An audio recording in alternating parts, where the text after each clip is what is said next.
Hi guys! Tonight we step into a night that does not announce itself with drama but with a quiet, creeping pressure that settles over the open range. You're standing out here, where there are no walls to lean on, no doors to shut, and no roof to keep the sky from feeling uncomfortably close. The sun has only just slipped below the horizon, yet the warmth you relied on all day has already begun to drain away, seeping into the ground and lifting into the darkening air. You probably will not survive this night comfortably, at least not by modern standards, and that realization arrives faster than you expect. The land smells dry and faintly metallic the way cold earth often does.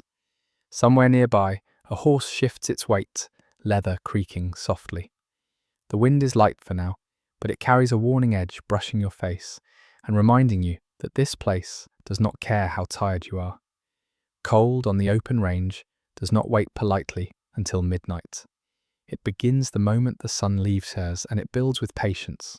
So before you get comfortable, take a moment to like the video and subscribe, but only if you genuinely enjoy what I do here. And while you are settling in, feel free to share where you are listening from and what time it is there. Now dim the lights and let your shoulders loosen as we move forward together. You take a few steps, boots crunching lightly over frozen grass. This is not yet the deepest cold of the night, but your body already knows what is coming. Cowboys learned this feeling early. A widely accepted historical fact is that many cattle drives and range jobs required men to sleep outdoors for weeks at a time, regardless of season. There was no pause button for winter. Work continued, animals needed watching, and the range did not offer shelter on demand. As twilight deepens, you feel the temperature change. Not in dramatic drops, but in layers. First your hands notice it, then your face. Finally it settles into your chest, making each breath feel a little thinner. The sky turns from pale orange to dull violet, then to a deep, spreading blue. Stars begin to appear, sharp and indifferent. You glance at the campfire site that has been chosen almost without discussion. That choice was rarely random. Cowboys often selected spots with subtle rises in the land places where cold air would slide downhill instead of pooling around sleeping bodies. This was not written in manuals, it was learned the hard way night after night. Some old hands claimed they could feel the right spot under their boots before they ever stopped walking.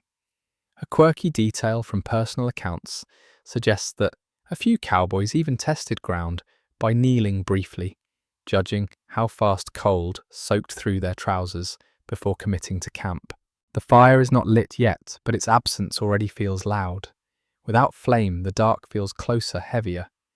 You notice how sound carries farther now. A distant coyote call stretches thin across the plain. The horses snort softly, their breath already faintly visible. Your own breath joins it, a pale cloud that appears and vanishes with each exhale. Historians still argue whether early cowboys truly understood heat loss in any scientific sense, or whether their practices were simply the result of accumulated habit and survival instinct.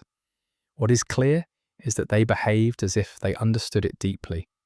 They moved differently as night approached. They conserved energy. They avoided unnecessary motion. Cold punished waste. You crouch near the fire pit, fingers already stiffening as you work. The ground here is hard, resisting your weight. Each small task takes more effort than it would in daylight. This is where modern imagination often fails. Films show roaring flames and easy warmth. In reality, the first stage of a campfire was often frustrating, slow and uncomfortable.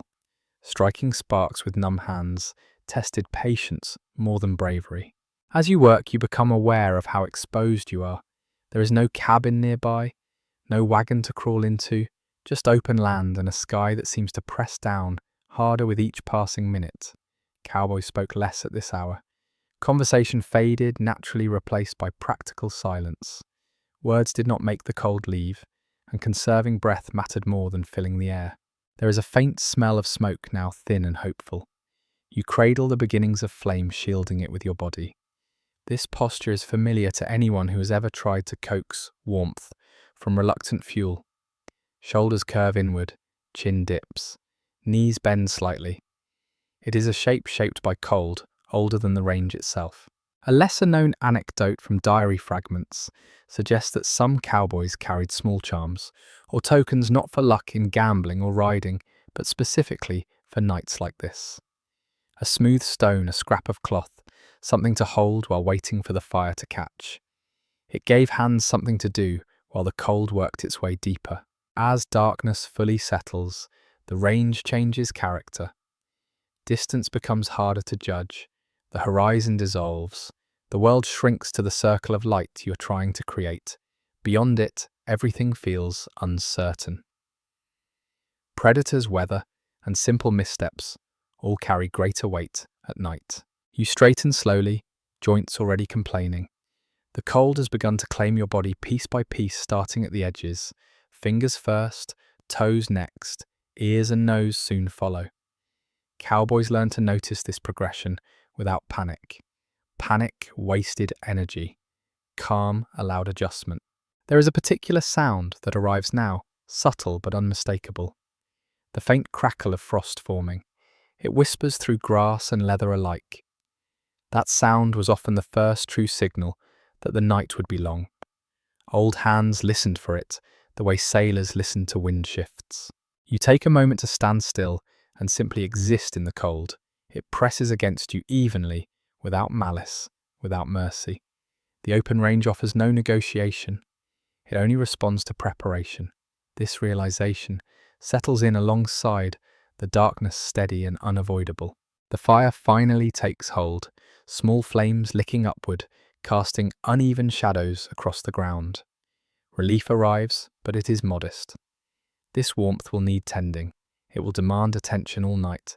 There is no victory yet, only the beginning of a careful relationship between you, the fire, and the cold that surrounds you.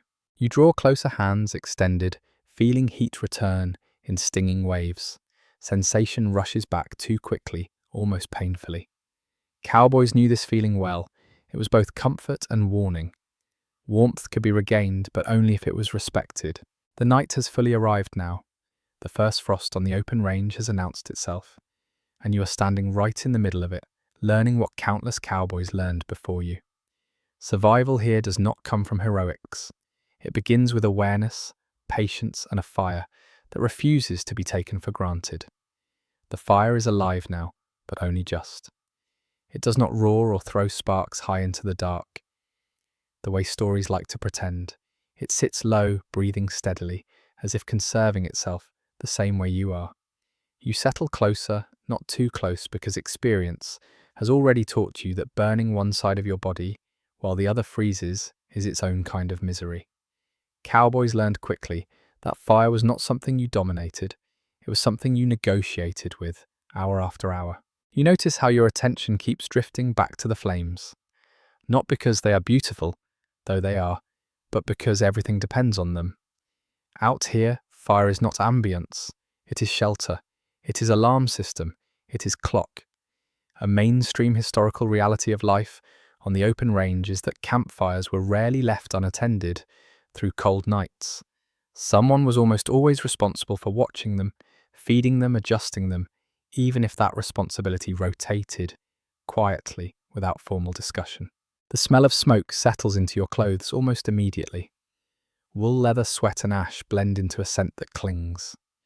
Cowboys often joked that you could smell a range camp before you ever saw it, and there is truth in that. Smoke soaked into bedrolls, hats, and hair until it became part of you.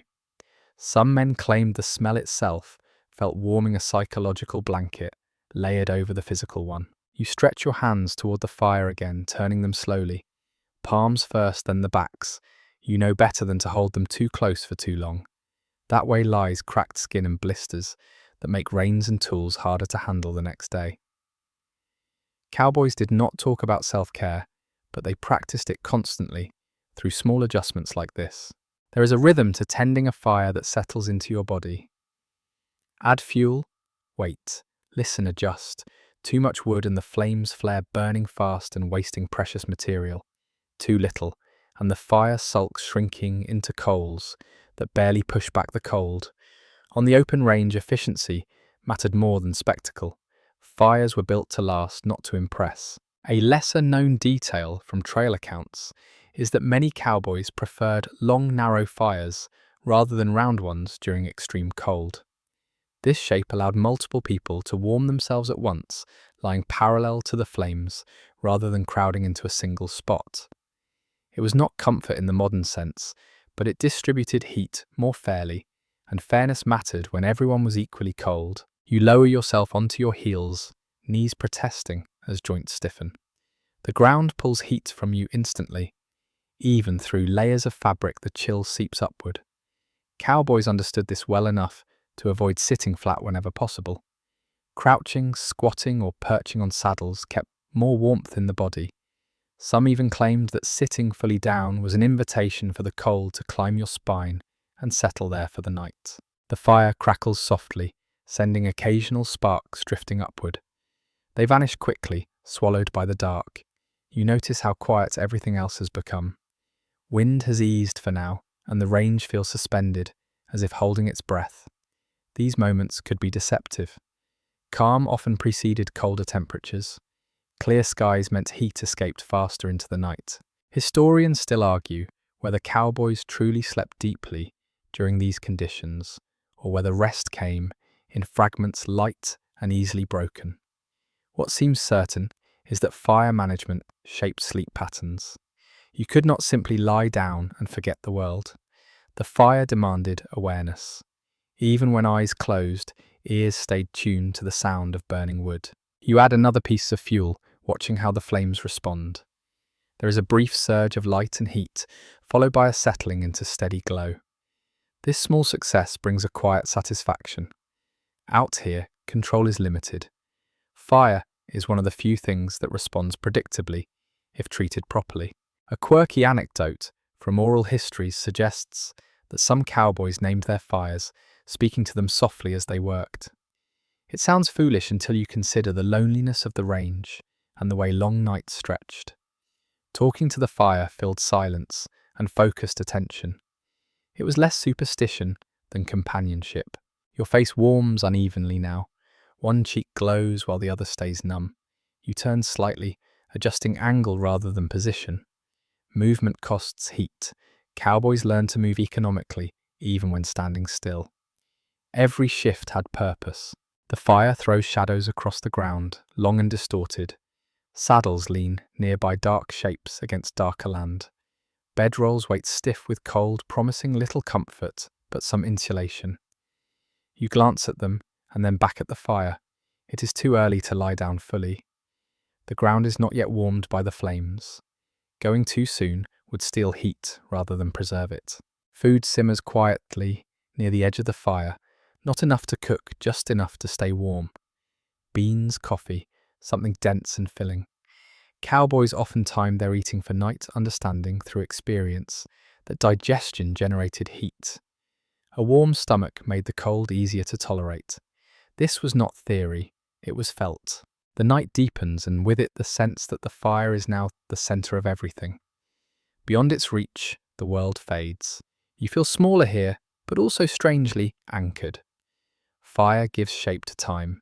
You measure the night by how often it needs feeding, how quickly coals fade, how long warmth lingers after adding wood. There is a brief moment of frustration when a log shifts and sends a plume of smoke into your face. Eyes sting. You cough quietly, turning away. Smoke management was an art of its own. Cowboys positioned themselves to avoid prevailing winds, but winds shifted and smoke always found a way. Some men claimed they preferred a little smoke, to the cold arguing it kept insects and even predators at a respectful distance. As the hours creep forward, you begin to understand why campfires became symbols of the range. They were not just tools, they were gathering points, memory makers and lifelines. Stories told here carried warmth beyond their words. Silence shared here felt heavier, but also safer. You sit with the fire, feeling its presence seep into your bones. It does not conquer the cold, it holds it at bay. That distinction matters. Cowboys survived the coldest nights, not by eliminating hardship, but by managing it one careful flame at a time. The fire settles into a steady burn, and you sense that the real test of the night is only beginning. Warmth has been claimed temporarily. Now it must be guarded. You begin to notice that the place you stopped matters just as much as the fire you tend. The ground beneath you is not random. It never was. Cowboys did not wander until they were exhausted and then collapse wherever they stood. Long before night fully arrived, their eyes were already scanning for subtle signs, shallow dips, slight rises, the way grass bent or stood stiff, the direction of distant trees, even when those trees were miles away. Campsites were chosen with the same quiet seriousness as a water crossing or a riverbank descent. You feel it now as you shift your weight. The ground here is firm but not hollow. Cold air slides past rather than settling. On open range country, especially in winter, cold behaves like water. It flows downhill. It pools in low spots. A well-known historical reality of cowboy life is that many men learned to avoid camping in shallow draws or dry creek beds during cold weather, even when those places offered shelter from wind. Protection from wind meant little if the cold collected around you like an invisible lake. The wind brushes your face again, gentle but purposeful. You turn slightly, testing how it moves around your body. Cowboys learned to read wind the way sailors read waves. The sound tells you where it is strongest. The feel tells you how steady it will be. Tonight it slides from the northwest, not harsh but persistent. You are glad the fire is positioned just off its path. A direct wind steals heat faster than still air ever could. You lower yourself closer to the ground, palm brushing frozen soil. The cold here feels sharp, but not damp. That matters. Damp ground draws warmth relentlessly. Many cowboys preferred rocky or sandy ground in winter, even if it was uncomfortable, because it stayed drier. Comfort was negotiable, warmth was not. There is a quiet satisfaction in realizing that this spot will work. Not perfectly, nothing ever does, but well enough. Cowboys rarely spoke about these decisions out loud. They were shared knowledge passed through observation rather than instruction. You watched where experienced men stopped. You remembered nights that went badly. Over time, your body learned before your mind ever named the lesson. A curious detail from old trail stories suggests that some cowboys tested campsites by lying flat for a brief moment before committing. If the cold rushed into their back too quickly, they moved on. It sounds uncomfortable, and it was, but better, a minute of discomfort than a night of misery. These small, almost ritualistic behaviours rarely made it into official accounts, yet they shape survival. You glance toward the horses' silhouettes against the dark. They are positioned with care too. Animals were not simply tied and forgotten. Their placement mattered. Horses blocked wind. Their bodies radiated heat. Cowboys often arranged camps, so animals stood upwind, creating a living barrier between human and weather. This was practical, not sentimental. A calm horse also slept better, and a rested horse meant a safer day ahead. The fire crackles softly behind you, and you feel the heat brush your back. You angle your body slightly, maximizing exposure without turning fully away from the dark. Cowboys rarely faced only the fire. Awareness mattered. Night on the range held more than cold. Coyotes, wandering cattle, shifting weather, all announced themselves quietly. Historians still argue whether campsite selection was taught deliberately by trail bosses or absorbed informally through shared experience. What seems clear is that mistakes were remembered. A bad night stayed with you. A good one passed quietly, but left its mark in habit. You stand slowly, joints stiff, and take a few careful steps around the fire. Each movement sends a ripple of sensation through your legs. Cold makes the body honest. It reveals weaknesses and rewards efficiency. You feel how much energy each step costs. Cowboys learn to plan movement carefully at night, knowing that unnecessary walking drained warmth that might be needed later. The land around you feels larger now. Darkness expands everything. Without visual boundaries, distance stretches. Sounds travel farther. You hear a horse shift leather creak, then silence returns. The ground underfoot crunches softly, frost forming faster than you expected. Clear skies have claimed the heat with efficiency. You crouch again, watching how smoke moves. It drifts low and then lifts, pulled by faint currents. Smoke behavior was another quiet teacher. If it clung close to the ground, cold was deepening. If it lifted cleanly, the night might be manageable. Tonight, it does both, a mixed signal that keeps you alert. A less-known practice among some cowboys involves scraping away the top layer of frozen soil before settling in, exposing slightly warmer earth beneath reduced heat loss.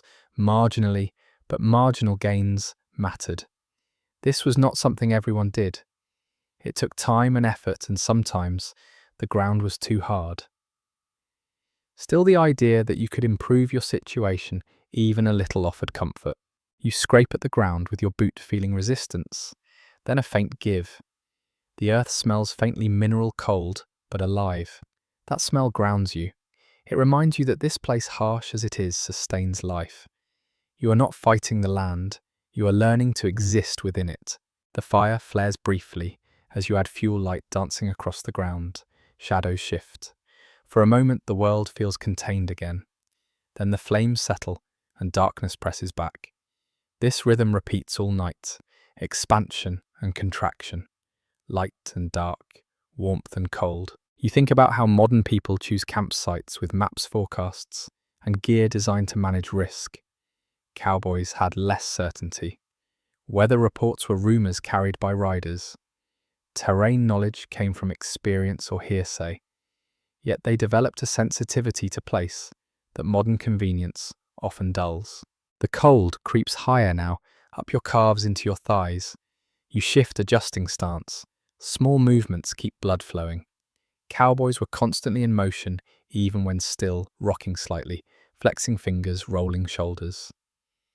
These habits looked like restlessness to outsiders. In truth, they were maintenance. The night deepens again, and you feel a subtle confidence settle in. Not comfort, but readiness. The site you chose will not betray you. The fire will need watching. The cold will test you. But you are not exposed blindly. You have read the land as best you can. The open range offers no guarantees, only probabilities. Tonight you have tilted those probabilities slightly in your favor, simply by knowing where to stop. That knowledge, earned slowly, and sometimes painfully, was one of the quiet foundations of survival for cowboys facing the coldest nights. You reach for fuel instinctively now, and almost laugh at the thought of what that word really means out here. Fuel is not a neat stack of split logs waiting politely beside the fire. On the open range, especially far from rivers or settlements, wood is a luxury that often does not exist. You look around and see very little that resembles what most people imagine burning. No tall trees, no fallen branches, just scrub-dry grass and the quiet shapes of animals shifting in the dark. A widely recognized reality of cowboy life is that many camps were made in places where usable firewood was scarce or completely absent. The range did not provide evenly. Some nights you had cottonwood or mesquite within reach. Other nights you had nothing that looked burnable at all. Survival depended on flexibility rather than preference. You kneel and gather what you can find. Dry sagebrush snaps sharply when broken, releasing a bitter, almost medicinal scent. It burns fast and hot, flaring brightly before collapsing into ash. Useful for starting a fire, less useful for keeping one alive. You already know this. Experience has taught your hands what your mind barely registers anymore. There is another smell that lingers nearby, one modern noses might wrinkle at. Dried animal dung. It lies scattered across the range, overlooked by anyone not desperate for heat. Cowboys were not sentimental about fuel. When wood was scarce, dried buffalo chips or cattle droppings became valuable resources. They burned slowly, steadily, and with surprisingly little smoke once fully ignited. Some accounts mention men stuffing pockets with dried chips earlier in the day, preparing quietly for the night ahead. It sounds strange until you consider the alternative. Cold did not care about dignity. Heat came from whatever worked. You feed the fire carefully, layering different materials the way a cook layers ingredients. Fast-burning brush to coax flame, denser fuel to sustain it. Each addition changes the character of the fire. Too much dung at once, and the flames sulk.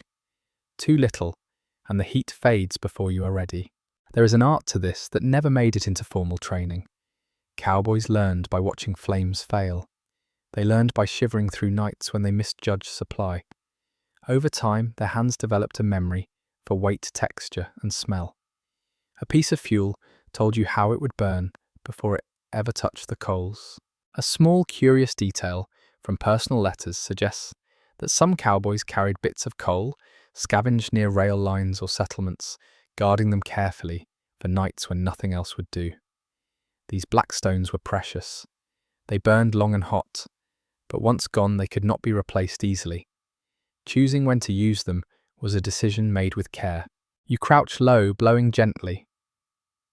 At the base of the fire, your breath fogs the air, then vanishes into the flames. Smoke curls upward, thin and steady. That steadiness is reassuring. Erratic smoke means trouble, either damp fuel or shifting wind. Tonight the fire responds predictably, and that feels like a small victory. Scholars still debate whether the widespread use of dung as fuel was born of necessity alone, or if it also carried unspoken tradition passed down from indigenous practices on the plains. What seems clear is that the knowledge existed and was used without hesitation when conditions demanded it. Cowboys borrowed solutions wherever they found them, often without naming the source. You notice how the fire smells different now. Less sharp, more earthy. The scent clings to your clothes and hair, marking you unmistakably as someone who has spent time on the range.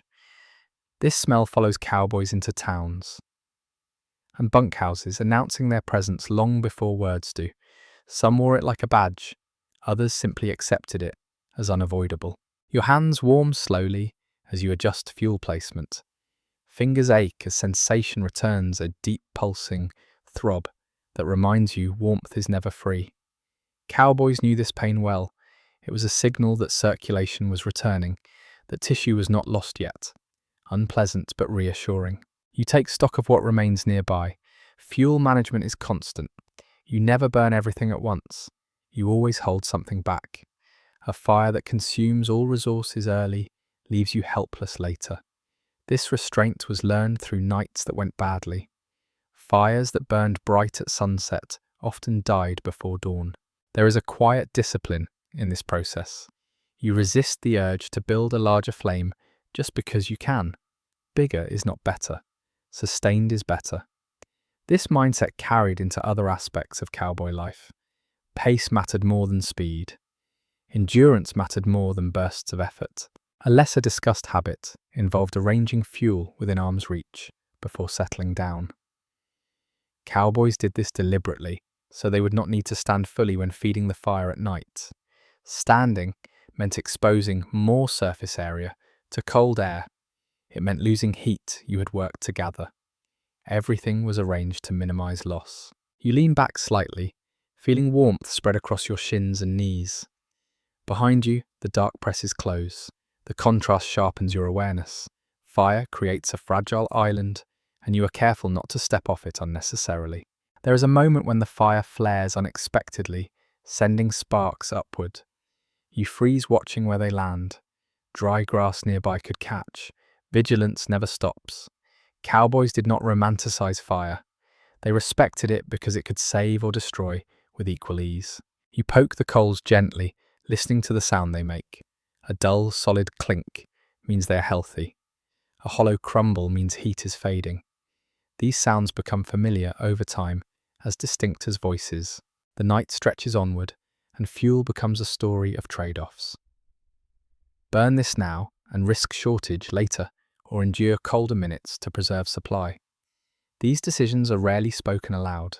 They happen quietly, guided by memory and sensation. You think briefly about how modern heating systems eliminate this constant calculation. A dial replaces judgment. Comfort becomes assumed. Out here, nothing is assumed. Everything is earned in small increments. The fire settles into a steady glow again, fueled by a careful mix of what the land provided. It is not impressive. It is effective. That distinction defines much of cowboy survival. As you sit with the fire, you realize that warmth here is never about abundance. It is about balance, about using what is available without exhausting it. This lesson learned through cold nights and limited fuel shaped a way of living that valued restraint as much as resilience. The fire breathes steadily now, and you breathe with it, knowing that each piece of fuel you place is part of an ongoing conversation with the night, one that will last until morning if you manage it well. The fire has reached a stage where its behaviour tells you more than its appearance ever could. The flames are no longer eager or uncertain. They move with a slow confidence, rising and falling in a steady rhythm.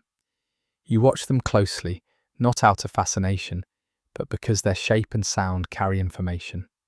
Cowboys learn to read fire the way others read faces. It spoke in crackles, sighs, and sudden shifts. You adjust a piece of fuel with the tip of your boot, careful not to scatter embers. The way the flames respond matters. A tight, focused flame means heat is being used efficiently. A sprawling, restless flame wastes energy. This understanding did not come from books. It came from nights when fires failed and mornings that followed with stiff joints and numb fingers. A firmly established historical reality is that many cowboys built what could be called low fires rather than tall ones during extreme cold. These fires hugged the ground, spreading heat horizontally rather than throwing it upward into the night sky. Heat that rose was heat that was lost. Keeping warmth close to the earth kept it closer to bodies. You squat, elbows resting on knees, feeling the warmth concentrate around your lower half. This position is deliberate. Cowboys often oriented themselves so heat reached the core first, then slowly spread outward. Hands and feet suffered, but protecting the center of the body mattered more. A warm core meant blood could continue circulating, even to cold extremities. There is a moment when the fire seems to settle into itself. Flames lowering slightly, coals glowing brighter. This is the stage you wait for. Coals hold heat better than flame. They radiate steadily and require less constant feeding. The transition from flame to coal is subtle, and missing it can mean wasting fuel or losing heat too quickly. You listen closely. The fire's sound has softened, less snapping, more low murmuring. Cowboys often describe this stage as the fire going to sleep even though it still needed watching. It was the most forgiving phase, offering warmth without demanding constant attention.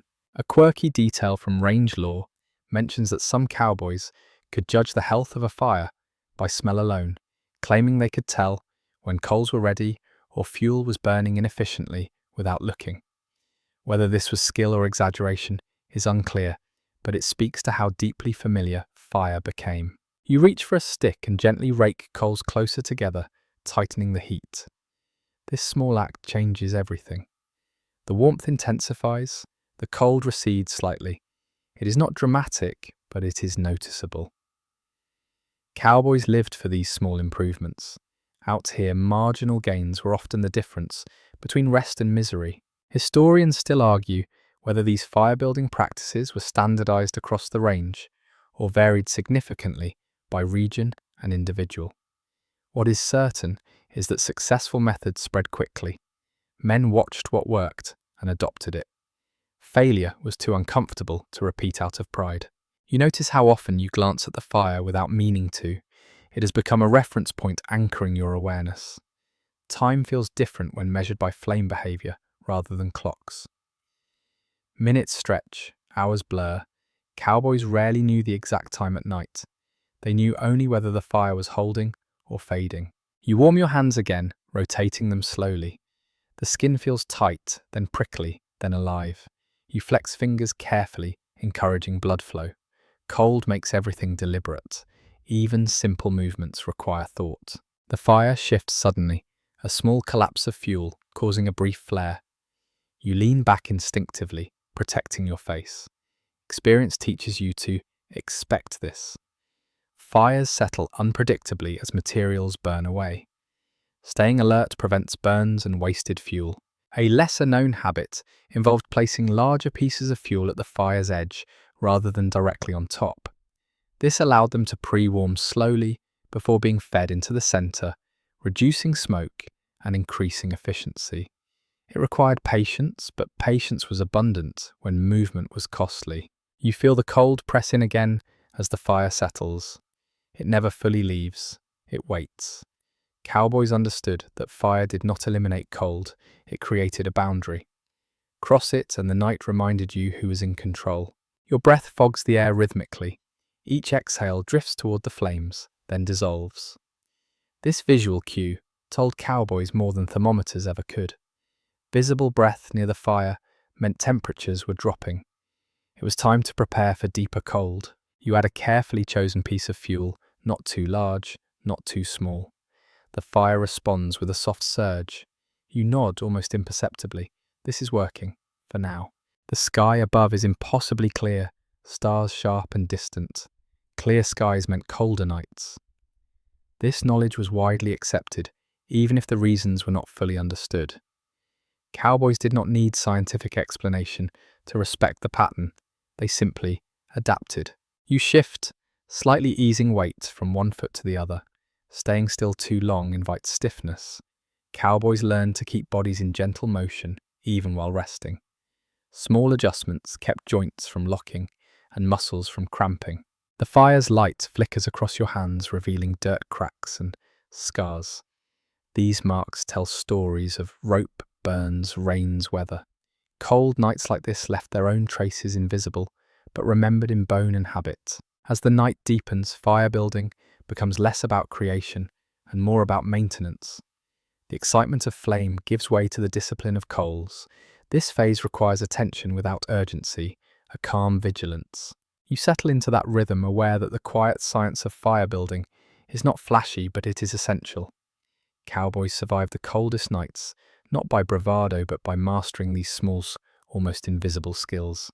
The fire holds steady, and with it your resolve. You know the night will test you further, but for now warmth has been shaped, guided and contained. That is enough. You become more aware of your own body now, not as something abstract, but as a collection of surfaces exposed to the night. Clothing is the only barrier between you and the cold, and out here that barrier is thinner than modern imagination likes to admit. There is no technical fabric humming with insulation, no neatly engineered layers designed in a lab.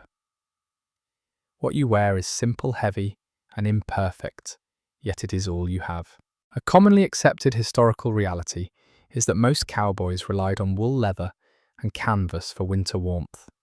Wool shirts, wool trousers, heavy coats and leather chaps formed the backbone of cold weather gear. These materials worked not because they were comfortable, but because they continued to insulate, even when damp. Cotton, by contrast, was avoided when possible, as it held moisture and pulled heat away from the body with quiet efficiency. You shift your shoulders slightly, feeling the stiffness of thick fabric, resisting movement. Layers rub against one another, producing a faint sound like dry leaves brushing together. It is not pleasant, but it is reassuring. Bulk means trapped air, and trapped air means warmth. Cowboys often wore more layers at night than during the day, even if it meant sleeping half-dressed by modern standards. Your coat smells faintly of smoke, sweat and old leather. This scent is not accidental. Clothing absorbs smoke deliberately. Smoke helped repel insects in warmer months, and in winter it signaled that fabric had spent time near heat. Some men believed, half joking and half serious, that smoke-soaked cloth felt warmer, even if science might argue otherwise.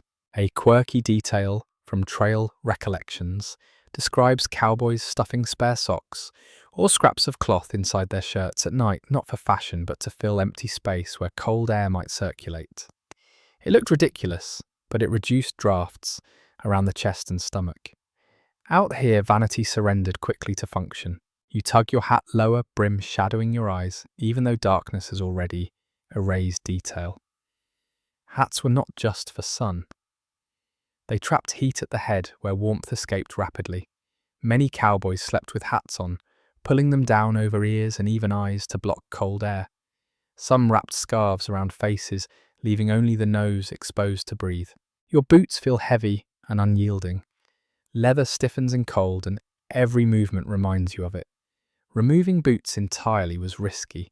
Feet swelled during long days of riding, and boots that came off too early might not go back on in the morning.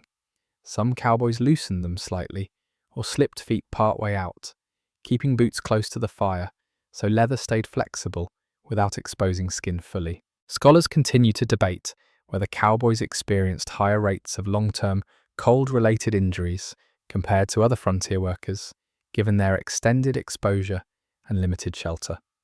What is not debated is that many accepted numbness as routine. Fingers lost sensation. Toes tingled or burned as circulation shifted. These sensations were monitored quietly, without complaint. You flex your hands, slowly opening and closing fingers. The motion is deliberate, almost meditative. Keeping blood moving mattered. Cowboys developed habits of constant small movement, rolling shoulders, shifting weight, bending knees slightly. Stillness invited stiffness, and stiffness made morning work dangerous. Your bedroll waits nearby, a tightly wrapped bundle of canvas and blankets. It is not inviting yet. Canvas is cold to the touch, stiff and unwelcoming. Blankets inside are heavy, often. Wool sometimes patched repeatedly. These blankets did not feel soft. They felt dense, and density meant insulation. A lesser-known practice involved placing spare clothing inside the bedroll, not just for storage, but to add bulk and reduce empty air pockets. Shirts, trousers, even chaps were layered within. At night, you slept surrounded by everything you owned, compressed into a narrow cocoon. You brush frost from your sleeve and watch it fall away like fine powder. Frost forms quickly on fabric when breath and moisture meet cold air. Cowboys accepted waking to frost-coated blankets as normal. Shaking it off before rolling up in the morning became part of routine. The fire throws light across your clothing, revealing worn seams and repairs. Stitching tells stories, buttons replaced with string. Patches sewn hastily by lamplight. These garments were not replaced often. Clothing lasted until it failed completely, and even then, it was repurposed. You feel the cold press through thinner spots, elbows and knees where fabric has worn. Cowboys learned where their clothing was weakest and adjusted posture accordingly, turning one side toward the fire, tucking limbs inward, protecting vulnerable joints. A widely recognized pattern in cowboy accounts is that sleep clothing and work clothing were often the same.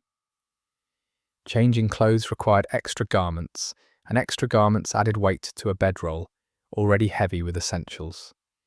Many chose to sleep in what they wore during the day, adding layers rather than changing entirely. You rub your arms briefly, then stop. Excessive movement wastes heat.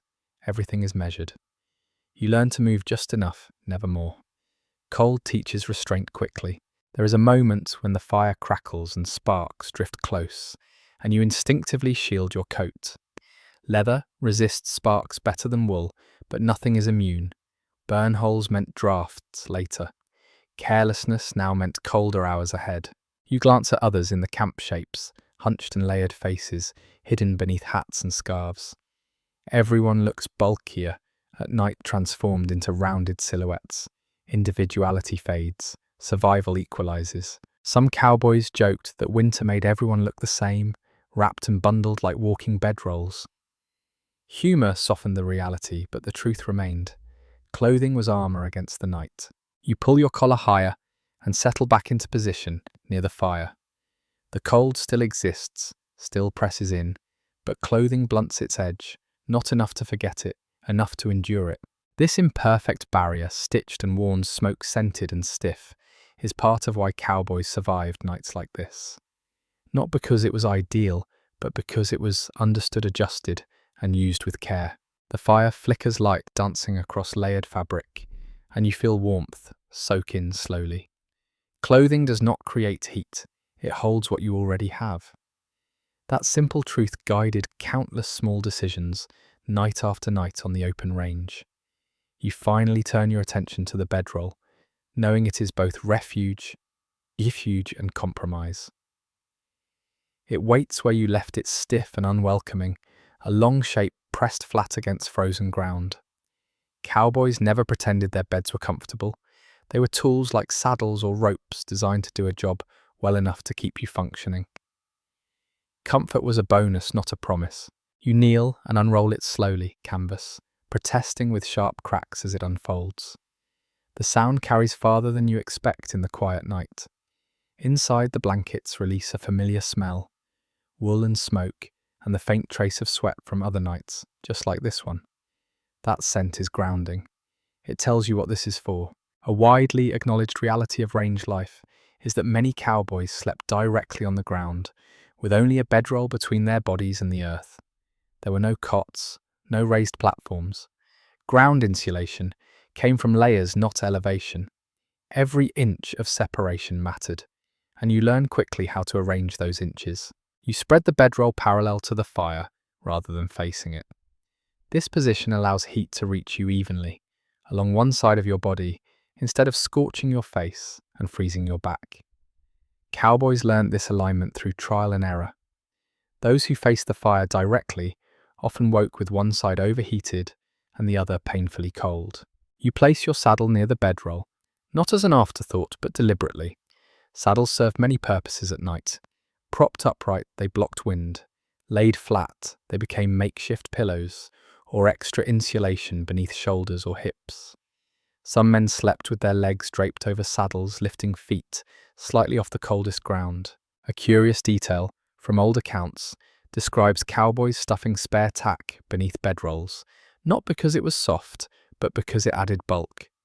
Extra leather trapped air. Air held warmth. Comfort remained secondary. You kneel again, pressing down on the bedroll with your palm. It feels hard, unyielding. This is as good as it gets. You take a breath and begin arranging your body carefully. Knees draw slightly inward. Arms tuck close to your chest. Chin dips without instruction. This posture appears again and again in descriptions of cold weather sleep. Compact bodies lose less heat. Scholars continue to debate whether cowboys slept deeply or simply rested in cycles of light dozing and waking. Many personal recollections suggest sleep came in fragments. You drifted off, woke to tend the fire-adjusted position, drifted again. Full unconsciousness was rare. Vigilance never fully shut down. You pull the top blanket over yourself, then another, then fold the edge under your body to seal drafts. Cowboys learned to wrap themselves tightly, creating a narrow tunnel of warmth. Any gap invited cold air to rush in and settle. Your breath fogs inside the cocoon briefly, then dissipates. The air here feels slightly warmer, trapped and shared. It is not cozy, but it is manageable. You can feel the fire's heat along your side, a gentle pressure rather than a burn. A quirky habit mentioned in trail journals involved placing a hat or scarf over the nose and mouth while sleeping. This warmed inhaled air slightly and reduced the shock of each breath. You try it now, pulling fabric higher, breathing through wool that smells faintly of smoke. It helps more than you expect. Your feet are the last to settle. Toes ache, then tingle, then go numb. You adjust again, drawing them closer to the fireside, but not too close. Sparks can travel farther than you think. Burned blankets meant colder nights ahead. The ground beneath you pulls steadily at your heat. You can feel it, a constant drain, subtle but relentless. Cowboys understood this sensation intimately. Some described it as the earth drinking warmth. You counter it by tightening your posture, compressing space, refusing to give more than necessary. You listen to the fire behind you, its low murmur, a constant presence. It becomes a background sound like breathing. Any change snaps your attention back instantly. A shift in tone means fuel has collapsed. Silence means danger. There is a faint rustle nearby as another cowboy settles into his own bedroll. No words are exchanged. Conversation has passed its usefulness for the night. Silence now is shared, not awkward. It binds everyone to the same effort. A lesser discussed reality is how often cowboys slept partially clothed, boots loosened but not removed coats, still on hats pulled low. Undressing meant exposing skin to cold air longer than necessary. Clothing stayed where it was, adding layers to the cocoon. You tuck your hands inside your coat palms against your chest. Fingers are precious. Numb fingers make fire tending difficult. Cowboys protected their hands instinctively, often sacrificing foot comfort to keep hands functional. The night deepens. Cold thickens. You feel it press against the canvas, testing seams probing for weakness. The bedroll answers imperfectly, but it answers. Your thoughts slow not because you are fully asleep, but because the dark encourages stillness. Time stretches. Minutes feel longer. You drift in and out, awareness rising and falling like the fire behind you. A brief shift in wind sends a cooler breath across your back. You tighten the blanket without opening your eyes. These adjustments happen almost unconsciously now. Cowboys learn to respond without fully waking, conserving energy. There is a moment when a spark lands too close for comfort, and you jolt awake, fully heart-pounding, briefly. You brush the spot quickly, checking for damage. The canvas is intact. You exhale slowly and settle again. Accidents on cold nights often arrived quietly, and alertness mattered even in rest. You think briefly about how fragile this setup is. No walls, no door, just fabric, fire and posture. And yet it works often enough. That is the remarkable part. A broadly recognized pattern in cowboy narratives is how bedrolls became deeply personal. The way you folded it, the order of blankets, the placement of saddle and gear, all became routine. Familiarity bred efficiency, and efficiency bred survival. You shift slightly, finding a position where pressure eases and warmth lingers. Muscles soften, breath slows, sleep thin, and light edges closer. The fire continues its quiet work behind you. The bedroll holds what heat it can. The cold waits patiently, never leaving, never retreating completely. Here in this narrow space between warmth and exposure, cowboys learn to rest, not deeply, not luxuriously, but enough. Enough to rise in the morning and do it again. Hunger arrives quietly as you lie there, not as a sharp pain, but as a gentle reminder that your body is working harder than usual. Cold turns calories into fuel, whether you invite it to or not. You become aware of the faint hollow feeling in your stomach, the way it seems to pull inward, as if conserving space. On the open range, eating at night was not about enjoyment, it was about heat. One well-established reality of cowboy life is that evening meals were often the most important of the day during winter.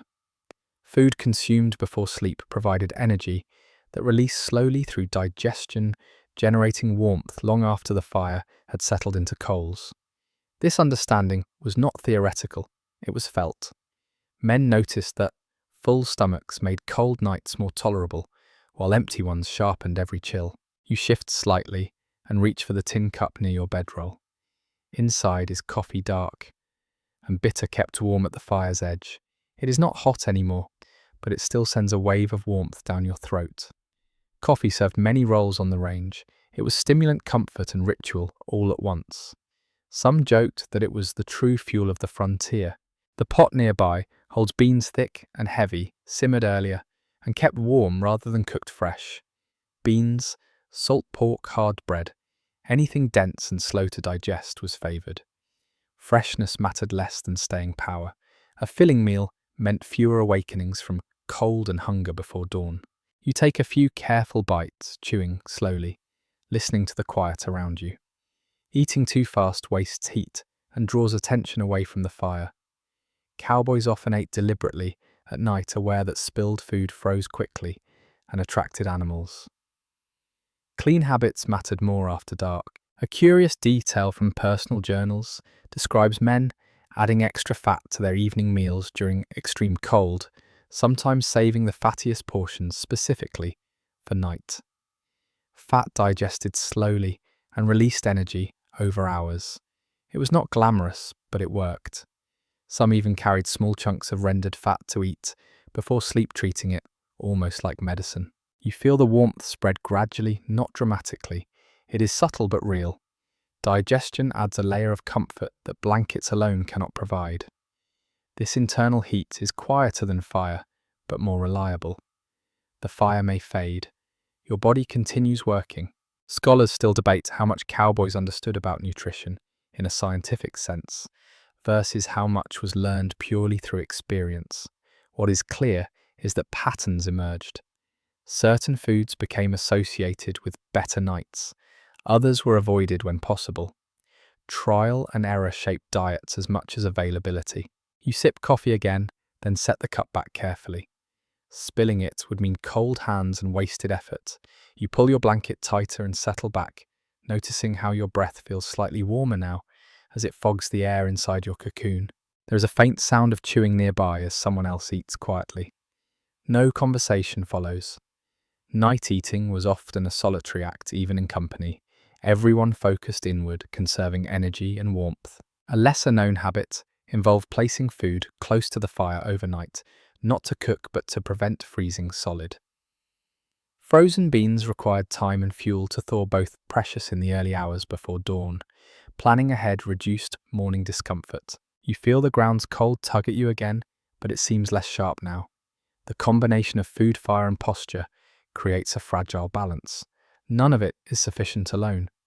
Together they make the night survivable. Your thoughts drift briefly to how modern life separates eating from survival. Meals are scheduled, portioned, and often disconnected from physical need. Out here, food is immediate and functional. You eat because your body demands it, and because the night is long. There is a soft pop from the fire as a coal shifts. You register it without opening your eyes. Awareness remains, even as rest deepens. Cowboys learn to exist in this half state, never fully asleep, never fully awake. You feel a slight heaviness settle in your limbs as digestion continues. It is a welcome weight grounding you. Muscles loosen marginally. The cold still presses, but it feels less intrusive. A broadly recognized pattern in winter accounts is that hunger often woke men before cold did. A growling stomach pulled attention inward, breaking shallow sleep. Eating enough before lying down reduced these interruptions, allowing for longer stretches of rest. You adjust your hat again, pulling it lower over your brow. The smell of coffee and smoke mingles in the air, familiar and comforting in its own way. These scents become part of the night's texture as much as cold and darkness. Your breathing slows, the fire holds steady, food does its quiet work. The range beyond your small circle of warmth fades into abstraction. There is no indulgence here, no lingering over flavors. Eating is purposeful, efficient, and yet in its own way, it brings comfort. Warmth from within feels different than warmth from flame. It is steadier, less demanding. As you settle deeper into stillness, you recognize how these small routines interlock. Fire warms the body, food feeds the fire inside. Clothing traps what both provide. None of it is dramatic, all of it matters.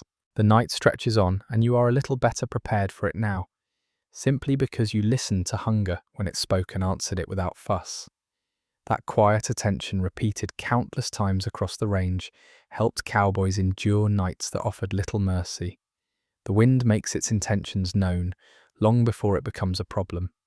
You hear it first as a distant movement, a low sliding sound across the grass that barely registers until it changes direction. It is not loud, it does not announce itself dramatically, it simply arrives, probing, testing the edges of your small circle of warmth. On the open range, wind is never background noise, it is information. You lie still and listen, eyes closed, letting sound map the darkness for you. The fire responds immediately, flames leaning slightly, coals brightening on one side. This tells you more than sight ever could. A steady lean means the wind has chosen a direction and will likely stay there. A wavering flame means uncertainty, and uncertainty is harder to manage. An often noted reality in cowboy accounts is that wind mattered more than temperature alone. A calm night at brutal cold could be endured. A windy night at milder cold could cut straight through layers, fire, and resolve. Men learned quickly that wind stripped heat with ruthless efficiency, stealing warmth faster than bodies could replace it. You shift your blanket slightly, sealing an edge that the wind has begun to worry. Even a small gap invites cold air to snake inside and settle where it does the most damage. Cowboys became experts at feeling these intrusions without fully waking, responding, before discomfort turned into danger. The sound of the range changes with the wind. Grass whispers differently. Distant animals move more audibly. Even your own breath sounds sharper in your ears. These cues mattered. Before modern forecast sound was a warning system. The land spoke constantly. You just had to listen. A curious observation from personal narratives describes how some cowboys claimed they could predict a temperature drop simply by the way sound carried at night. Voices travelled farther, hoof steps sounded crisper. Whether this was intuition or coincidence remains uncertain, but many trusted it enough to act on it, adding fuel or tightening bedrolls before the cold deepened. You open your eyes briefly and look toward the fire. Smoke now trails low before lifting, pressed down by heavier air. This is not a good sign. Low smoke often accompanied colder conditions, even if the reason was not understood at the time. Cowboys did not need explanation. They responded. Scholars continue to debate how much of this weather reading was learned skill versus accumulated superstition. What is undeniable is that patterns were recognized and acted upon. Those who ignored them often paid in sleeplessness or injury. The wind strengthens slightly, not enough to howl, but enough to make its presence felt. You hear it brush against canvas leather and grasp a steady pressure rather than a gust. This kind of wind is insidious. It does not shock, it drains. You pull your coat tighter and adjust your position so your back presents less surface area. Cowboys often slept with their backs to the wind and their faces toward the fire, even if it meant uneven warmth. Protecting the spine mattered.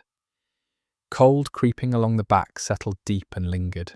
There is a faint rustle as someone else in the camp shifts, responding to the same cues you feel. No one speaks.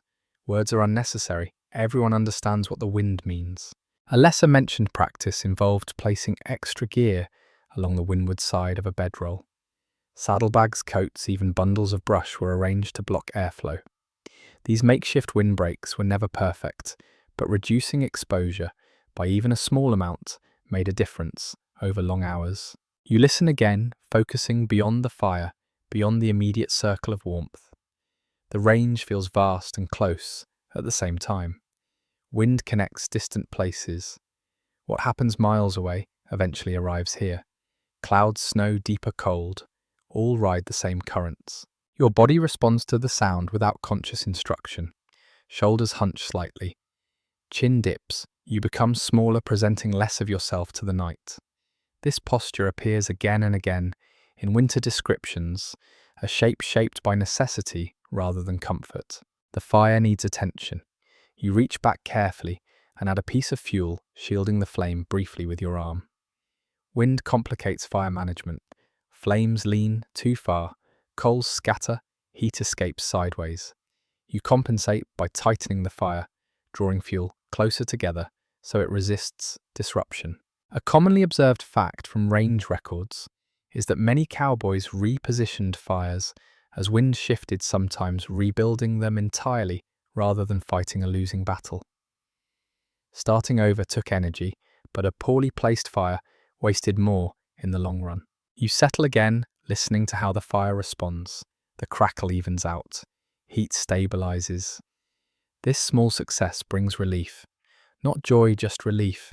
Out here, that is enough. The wind continues its low conversation with the land. You notice patterns now. A stronger push every few minutes. A lull, then another push. Predictability allows adjustment. Unpredictable gusts are more dangerous, waking sleepers and scattering embers. There is a moment when the wind carries a sound that does not belong, a distant animal call, stretched thin. You register it, then let it pass. Wind distorts sound. Cowboys learned not to react to every noise, but to changes in noise. Context mattered. You feel the cold sharpen as wind pulls heat from your fireside faster than before. You respond by tightening your posture and drawing knees closer. Blood flow shifts inward. Extremities suffer quietly. This trade-off is accepted without drama. A little known detail from oral histories mentions cowboys rubbing grease or fat on exposed skin during extreme wind, believing it reduced heat loss. Whether it truly helped is uncertain, but belief itself can alter perception, and perception matters on long nights. You breathe slowly, matching the rhythm of the fire rather than the wind. Control what you can, accept what you cannot. This mindset appears often in cowboy reflections, even if not articulated directly. The wind settles into a steadier pattern, no longer escalating. You relax slightly, though alertness remains. You have adjusted. For now the balance holds. Sound continues to guide you. The fires murmur, the winds slide, the occasional shift of leather as someone moves. These layers form a night language that cowboys understood intimately. You drift again, not into deep sleep, but into a quieter awareness, where sound floats past without urgency. The wind has spoken, you have listened.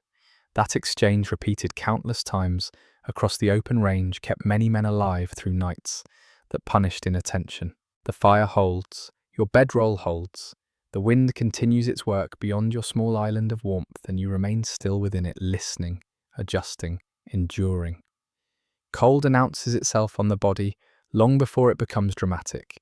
It starts quietly, with sensations so ordinary they are easy to dismiss. Fingers feel clumsy, toes lose precision. The tip of your nose goes numb, then oddly heavy. These are not emergencies yet, they are messages. Cowboys learned to read them carefully, because ignoring them turned inconvenience into injury. You flex your hands inside your coat, testing responsiveness. The movement feels slower than it should, as if joints are moving through thick air. This is familiar. It does not surprise you. A well-documented reality of life on the open range is that numbness was considered routine during winter, not alarming in itself. The danger came when sensation failed to return. You press your fingers together, feeling pressure without much detail. That tells you enough. Circulation is reduced, but present. You respond by drawing hands closer to your chest, tucking them beneath layers where body heat is strongest. Cowboys guarded their hands fiercely. Hands fed fires, handled rains, and fixed problems. Injured hands meant lost work and greater risk. Your feet are harder to manage. Boots limit movement and toes suffer, quietly inside stiff leather. You wiggle them slowly, barely moving just enough to encourage blood flow. Too much movement wastes heat. Too little allows numbness to deepen. This balance is learned through repetition, not instruction. A widely accepted observation from frontier medical accounts is that frostbite often began without pain. Skin grew pale, sensation dulled. Only later did burning or stabbing sensations arrive, often when damage was already done. Cowboys paid attention to color, touch, and responsiveness, checking themselves and sometimes each other without fuss. You lift one hand briefly and hold it near the fire, not close enough to scorch, just close enough to invite warmth back gradually. Sudden heat hurts. Slow warmth heals. This was learned the hard way. Many men remembered the sharp pain of thawing fingers, too quickly the skin protesting violently. A quirky practice mentioned in personal recollections involved rubbing numb areas with snow before warming them, believed to restore circulation gently. Modern understanding questions this method, but belief was strong enough that it persisted. Whether it helped or harmed remains debated, but the intent reveals how seriously men took these early warning signs. Scholars continue to debate how frequently cowboys suffered permanent cold injuries compared to trappers, soldiers, or settlers. Records are incomplete. Injuries were underreported. What emerges clearly, however, is that men adapted behavior to reduce risk. They moved often. They monitored each other. They treated numbness as information, not weakness. You become aware of your ears, now hidden beneath hat and scarf, yet still vulnerable. Cold nips quietly at cartilage. Some cowboys slept with scarves wrapped tightly around their heads, creating makeshift hoods. Others pulled coats up over their ears, sacrificing peripheral vision for warmth. Your breath feels sharper again, colder, as it enters lungs. You adjust the fabric over your mouth, warming air slightly before it reaches your chest. This small change reduces coughing and discomfort. Cowboys often noticed that cold air irritated lungs, especially after long days of riding and dust exposure. There is a faint ache in your knees as joints cool. You bend them slightly, then straighten, keeping movement minimal but consistent. Joint stiffness was more than discomfort. Stiff joints made sudden movements dangerous. A slip in the dark could turn serious quickly. You listen for signs in others. A cough that lingers. Movements that slow too much. Cowboys rarely made a show of concern, but they noticed. A quiet comment here. a nudge toward the fire there. Survival was individual, but nights were shared. A lesser discussed habit involved checking the colour of fingers by firelight. Pale or waxy skin signaled trouble. Healthy skin flushed red as warmth returned. These visual cues mattered more than pain, which could be misleading. You warm your hands again, rotating them slowly, watching sensation creep back in waves. First pressure, then tingling, then a deep ache that pulses unpleasantly. You grit your teeth briefly, then relax. Pain here is a sign of recovery. The fire's heat feels uneven tonight, shaped by wind and fuel. You adjust position to protect areas most at risk. Cowboys learned their own vulnerabilities. Some lost feeling in toes first, others in fingers or ears. Personal history guided behaviour. A recognised pattern in range narratives is how cold injuries shaped long-term habits. Men who lost sensation once guarded that area fiercely afterward. A frostbitten ear was wrapped religiously. Damaged toes stayed close to fire. Memory guided prevention. You feel the cold settle deeper now. Not sharper but heavier. This is the stage where complacency is dangerous. The body grows tired, awareness dulls. Cowboys spoke of cold fatigue, a mental fog that made judgment harder. Fighting it required conscious effort. You straighten slightly, take a deeper breath, refocus on the fire. Staying engaged matters. You add a small piece of fuel, watch flames respond. Action anchors attention. The night continues its slow test, and your body answers with constant small adjustments. Nothing dramatic. No heroics, just vigilance. Cold injuries were never romanticized by those who lived them. They were accepted risks mitigated through habit and care. Tonight you participate in that long tradition, listening to your body responding early and refusing to ignore what the cold is telling you. The fire holds steady. Sensation returns where it should. For now you have read the signals correctly. The night presses on, but you remain intact within it. There are moments when sleep feels less like relief and more like risk. You sense it before you can explain it, a quiet calculation unfolding behind tired eyes. Lying still too long invites cold to settle deeper. Closing your eyes too fully dulls awareness. On certain nights, cowboys chose wakefulness, not because they wanted to, but because it felt safer than surrendering completely. You sit up slightly, propped on one elbow, watching the fire from a new angle. Flames have lowered again, coals glowing steadily, but not aggressively. This is the hour when attention matters most. The first stretch of night has passed. The body is tired. The fire has burned through its early fuel. Cold is patient and knows this. A widely recognized aspect of winter range life is that many cowboys slept in shifts, even when no formal watch was assigned. Someone was always half awake listening, feeling ready to move if something changed. This was not written policy, it was instinct shaped by nights when fires failed silently or weather turned without warning. You feel your eyelids grow heavy, then force them open again, not sharply, gently. The goal is not alertness like daytime, but awareness, a soft focus. Cowboys described this state as resting with one eye open, though in truth both eyes often stayed closed while the mind hovered near the surface. The fire makes a sound, you recognize a slight hollow pop as fuel settles. You respond automatically, reaching back to nudge coals closer. This movement is slow and deliberate, conserving energy. You do not fully stand. Standing costs heat. Everything is done from the lowest possible position. A curious detail from range recollections mentions men tapping the ground rhythmically with a stick during these hours, not for any practical reason, but to keep themselves from drifting too far into sleep. The sound anchored them. It gave the night structure. You pause and listen again. Wind has eased, replaced by a heavy stillness that presses down on sound. Stillness often meant colder temperatures. Heat escapes faster under clear, quiet skies. You know this and you prepare accordingly. Scholars continue to discuss whether prolonged partial sleep carried long-term consequences for cowboys or whether bodies adapted to fragmented rest over time. What is evident is that survival demanded flexibility. Deep, uninterrupted sleep was a luxury rarely afforded in winter. You pull your coat tighter and adjust your posture, feeling stiffness creep into muscles. Staying awake too long has its own costs. Fatigue dulls judgment. Hands grow clumsier. Balance suffers.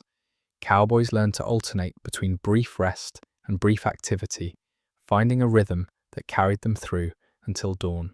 Your thoughts drift briefly, then you pull them back.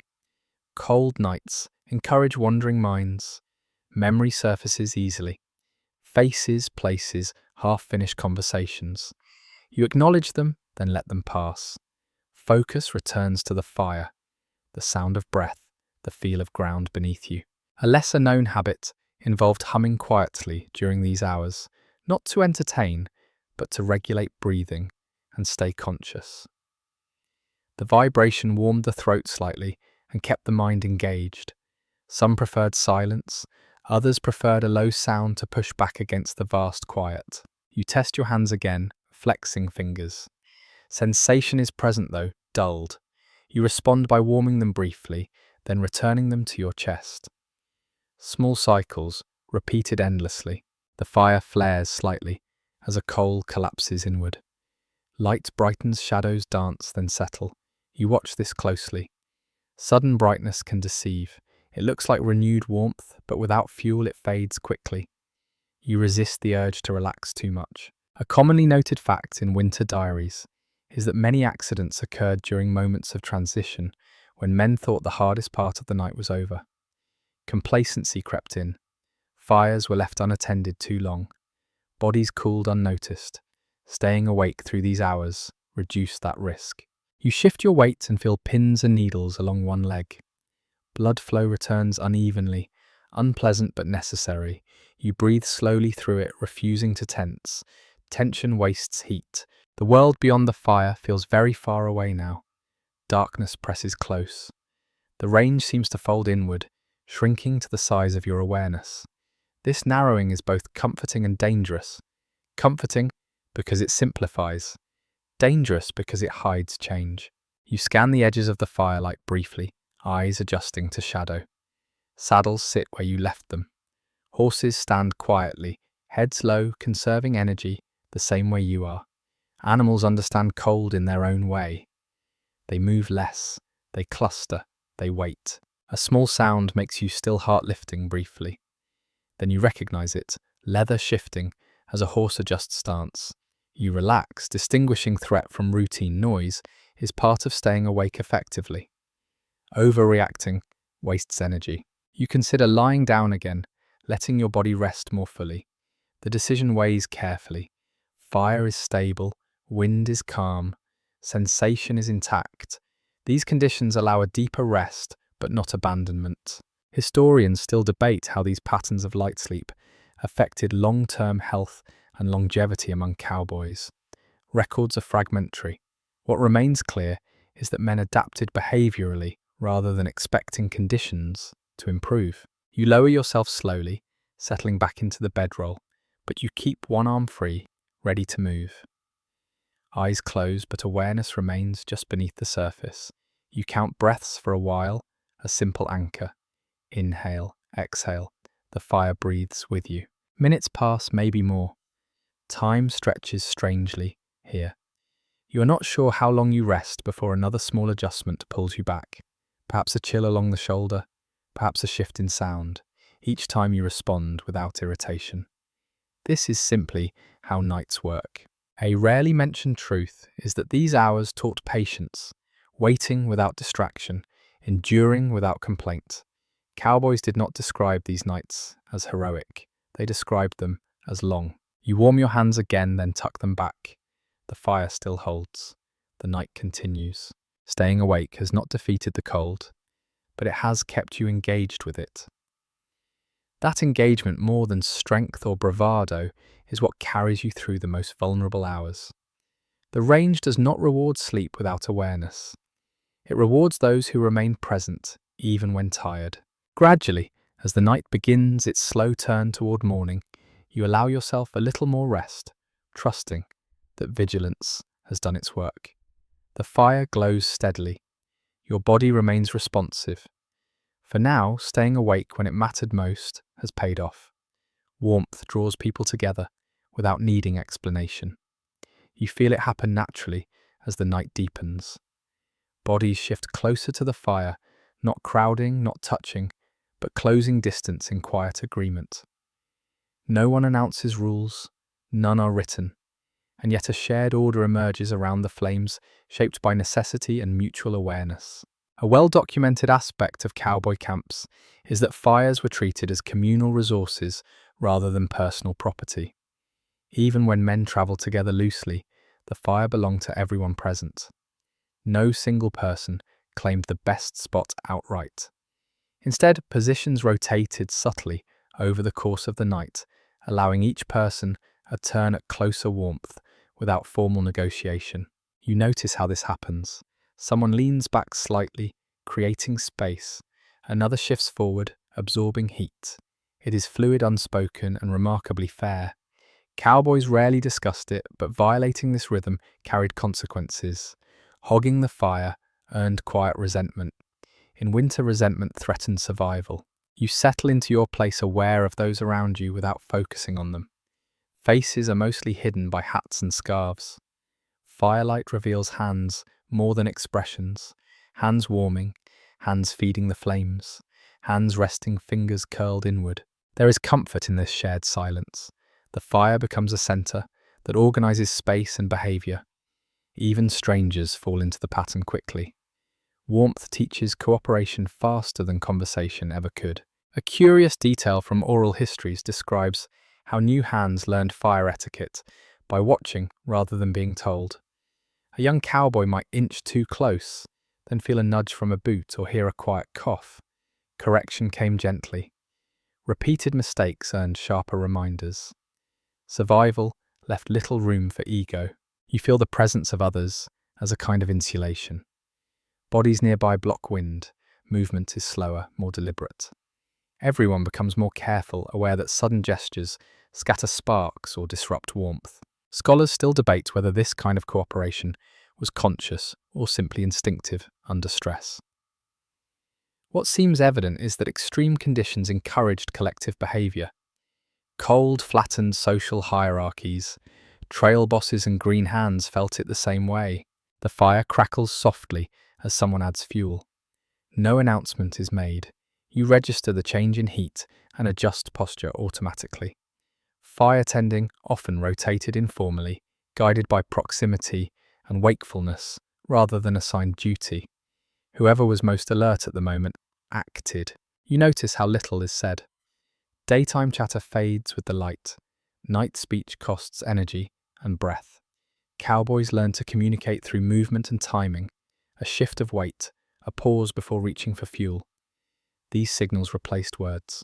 A lesser-known habit involved placing a stick or tool between fire and body to mark personal space without building barriers. It was not territorial so much as practical. Everyone needed room to tend the fire without bumping into each other. Boundaries existed, but they were flexible. You glance briefly toward the others, silhouettes softened by smoke and shadow. In daylight, personalities dominate. At night, needs align. Everyone wants warmth. Everyone wants morning to come. A broadly recognized reality of range life is that companionship mattered more in winter than summer. Isolation that felt tolerable in warm months became dangerous in cold. Shared fires reduced risk. Someone noticed if the fire faded. Someone noticed if a body stopped moving. You listen for breathing patterns, not consciously, but instinctively. Steady breath reassures.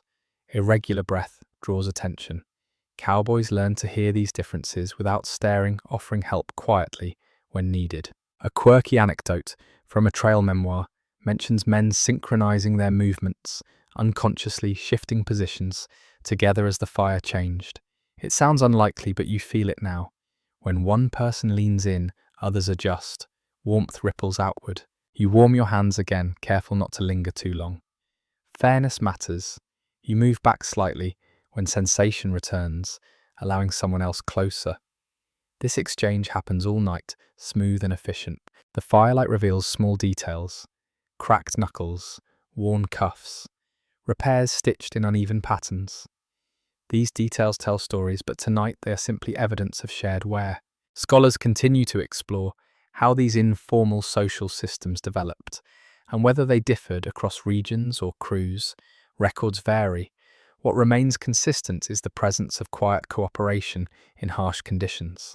You hear a low chuckle from someone near the edge of the light brief and quickly swallowed by the night. Humour surfaces unexpectedly even here. A comment about the cold biting harder than a bad horse. It earns a few soft exhalations that pass for laughter. Humour does not warm the body, but it eases tension. Cowboys used it sparingly at night, careful not to waste breath, but when it appeared, it helped reset morale. The fire settles again, coals glowing evenly. You feel warmth soak into your side and stay there longer, now protected by bodies nearby. The wind has less access, heat lingers. You adjust your bedroll slightly, aligning it better with the fire and the group. Even sleep positions adapt to collective rhythm.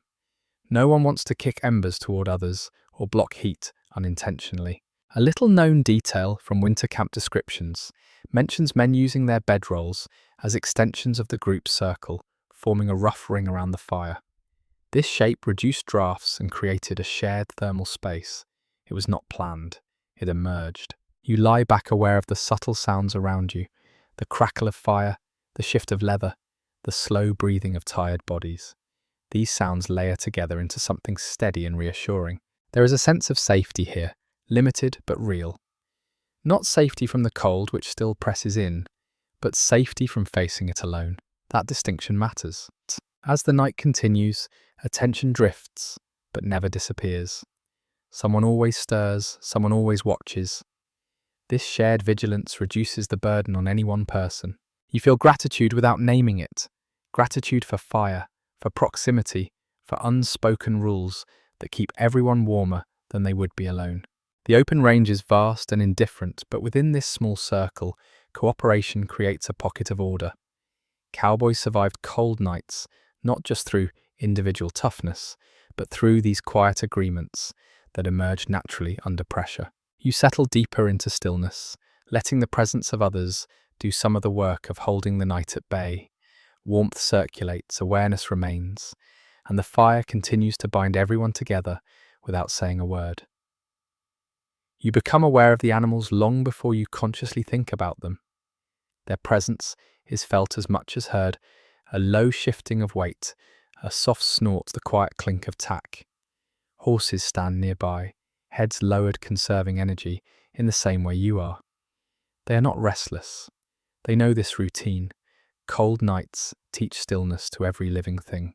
A firmly grounded historical observation is that cowboys often positioned their horses deliberately around camp, not just for convenience, but for warmth and protection. Animals blocked wind. Their bodies radiated heat. Even a few degrees of difference mattered when cold pressed in relentlessly. Camps were arranged so that humans and animals shared space without crowding each, benefiting from the other's presence. You listen to a horse exhale a long, steady breath that fogs the air. That sound is reassuring. Calm breathing means the animal is coping. An agitated horse would move, stamp, or whinny softly. Cowboys learned to read these cues quickly.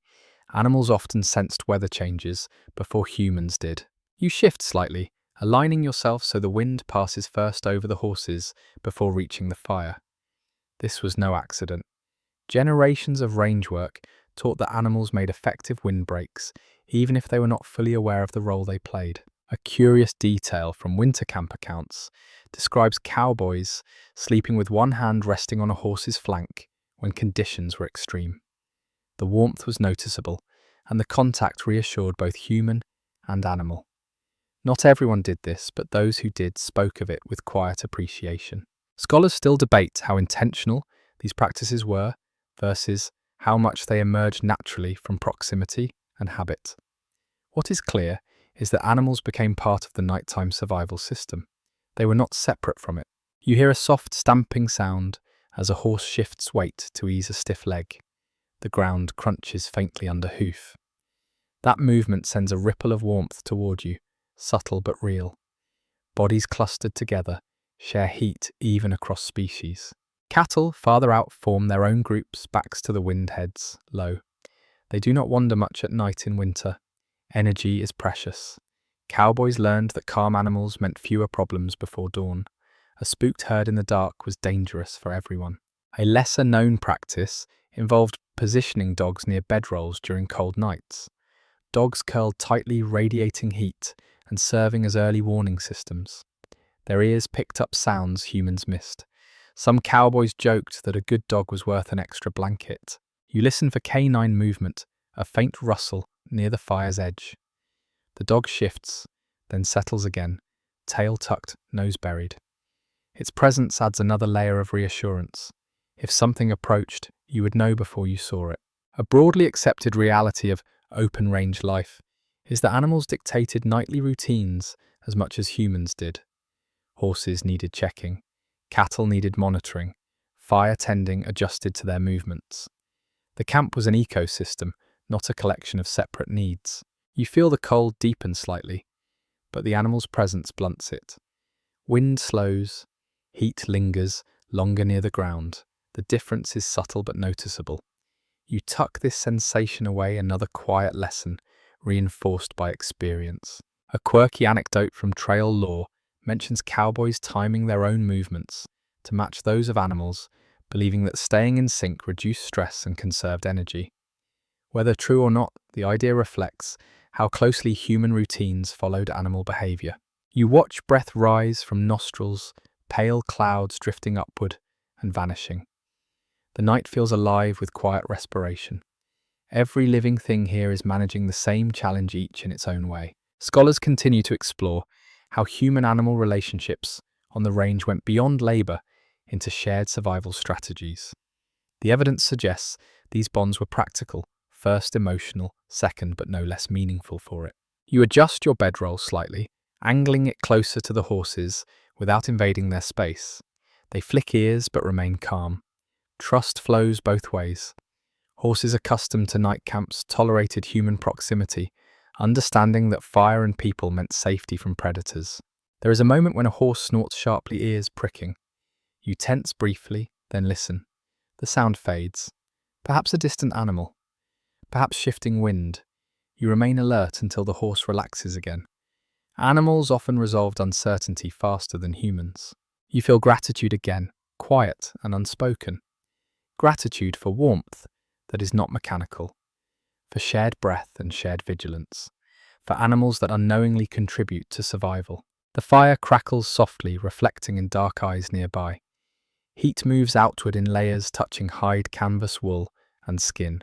The night holds, but it does not overwhelm. You settle back, letting awareness expand to include everything around you. Fire, people, animals, wind, cold, all balanced precariously but deliberately. Cowboys survived the coldest nights, not by isolating themselves from the natural world, but by integrating into it. Animals were not background, they were partners in endurance. As you drift again toward lighter rest, you keep one ear tuned to the subtle language of hooves and breath. These sounds guide you as reliably as the fire's glow. In their quiet constancy, they help carry you through the long night on the open range. Old sayings drift through your mind as you lie there half warm, half exposed. Someone once said a red sky at night meant something good, or that a sudden stillness promised snow. Out here, weather folklore floats alongside, experience sometimes agreeing, sometimes contradicting it.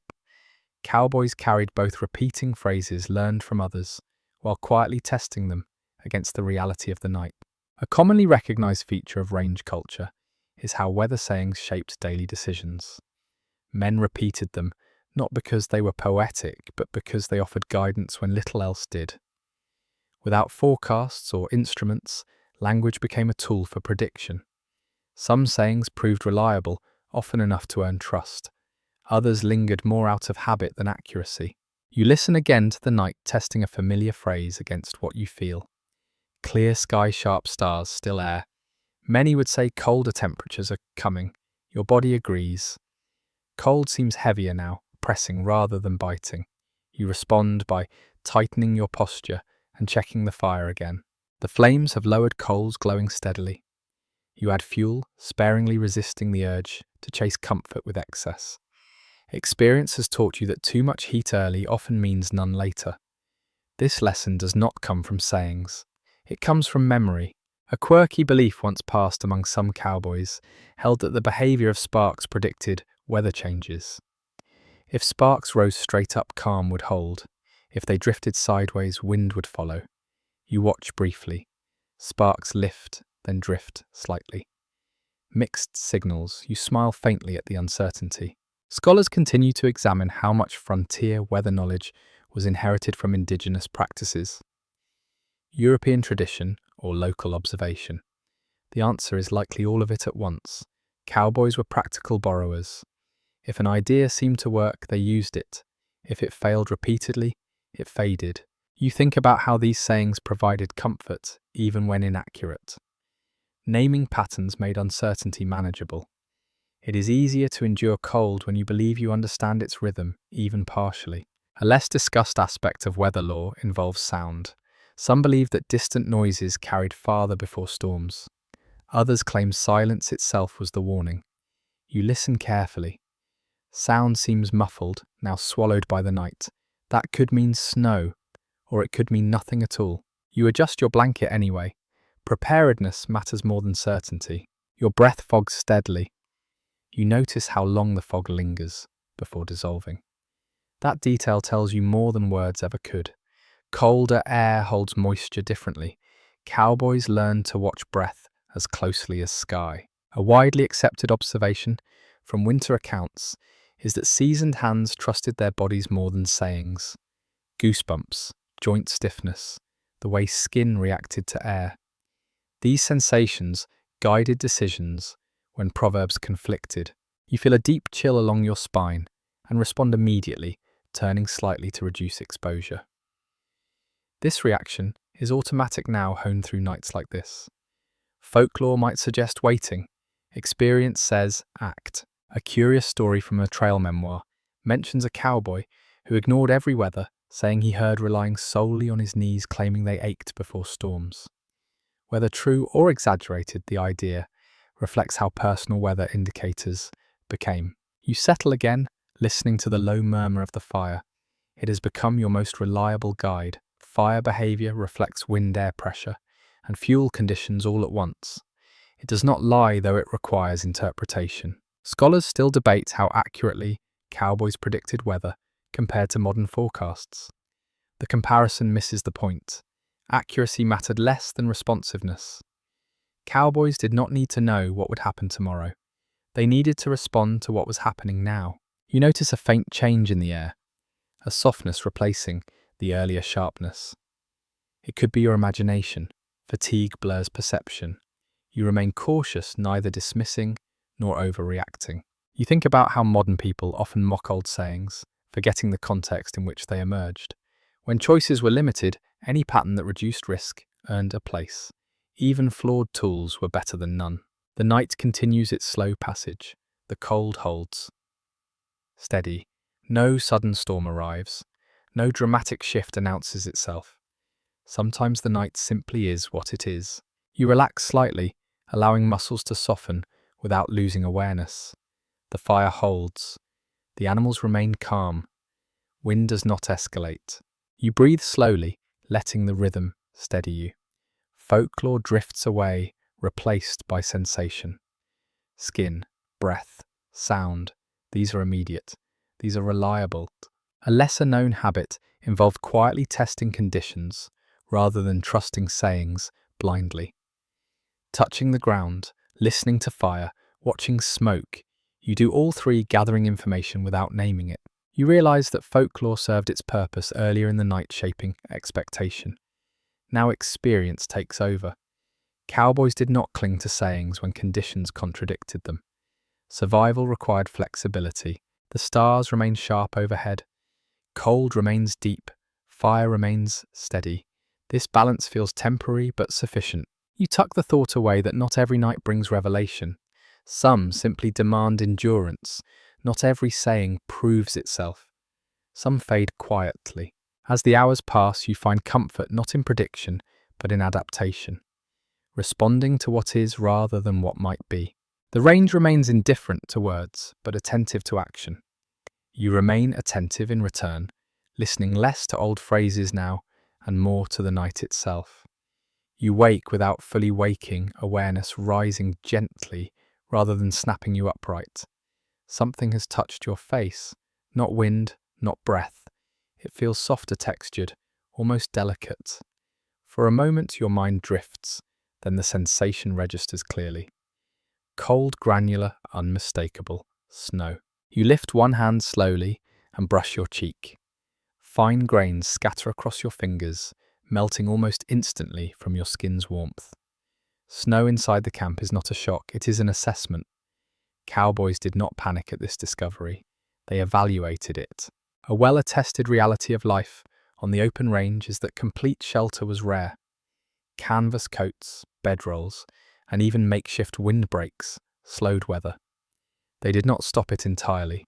Snow found its way through gaps in blanket seams, in canvas shifts in wind. Nights were not sealed environments. They were negotiated spaces. You tilt your head slightly and look upward. The sky is hidden now, clouds pressing low, reflecting firelight faintly back down. Snow falls quietly, barely making sound as it settles on gear animals and you. Light snowfall is manageable. Heavy accumulation demands action. The difference matters. You listen closely. The fire still burns steadily, though its sound is softer now, dampened by falling snow. Flames react differently under snow-laden air, less lively, more contained. You make a mental note to adjust fuel soon. A curious detail from trail journals describes cowboys waking to snow on their faces and simply brushing it away before going back to sleep, provided it was dry and light. Snow can insulate. It traps air. In some cases, it even reduced heat loss by blocking wind. Not all cold weather was equally threatening. Scholars still discuss whether cowboys recognize snow's insulating properties consciously or whether they simply noticed outcomes. What seems clear is that light snowfall was often tolerated, even welcomed, while heavy wet snow triggered immediate response. You brush snow from your blanket and feel the fabric beneath remain dry. That is good. Dry cold is survivable. Wet cold is dangerous. Moisture pulls heat aggressively and does not let go easily. Your breath fogs more thickly now, hanging in the air before dispersing. The world feels muted, sounds softened by the snow. This quiet has weight to it. Snow absorbs noise, compressing space, making the night feel smaller and closer. You shift slightly, checking edges of your bedroll for gaps.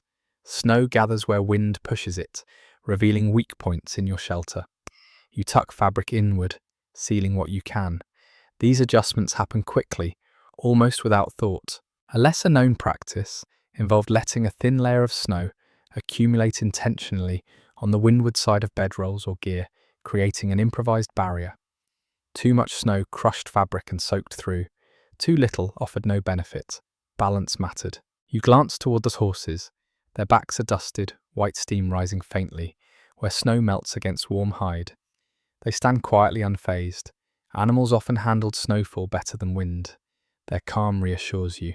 A broadly accepted observation from winter range accounts is that snowfall often stabilized conditions temporarily.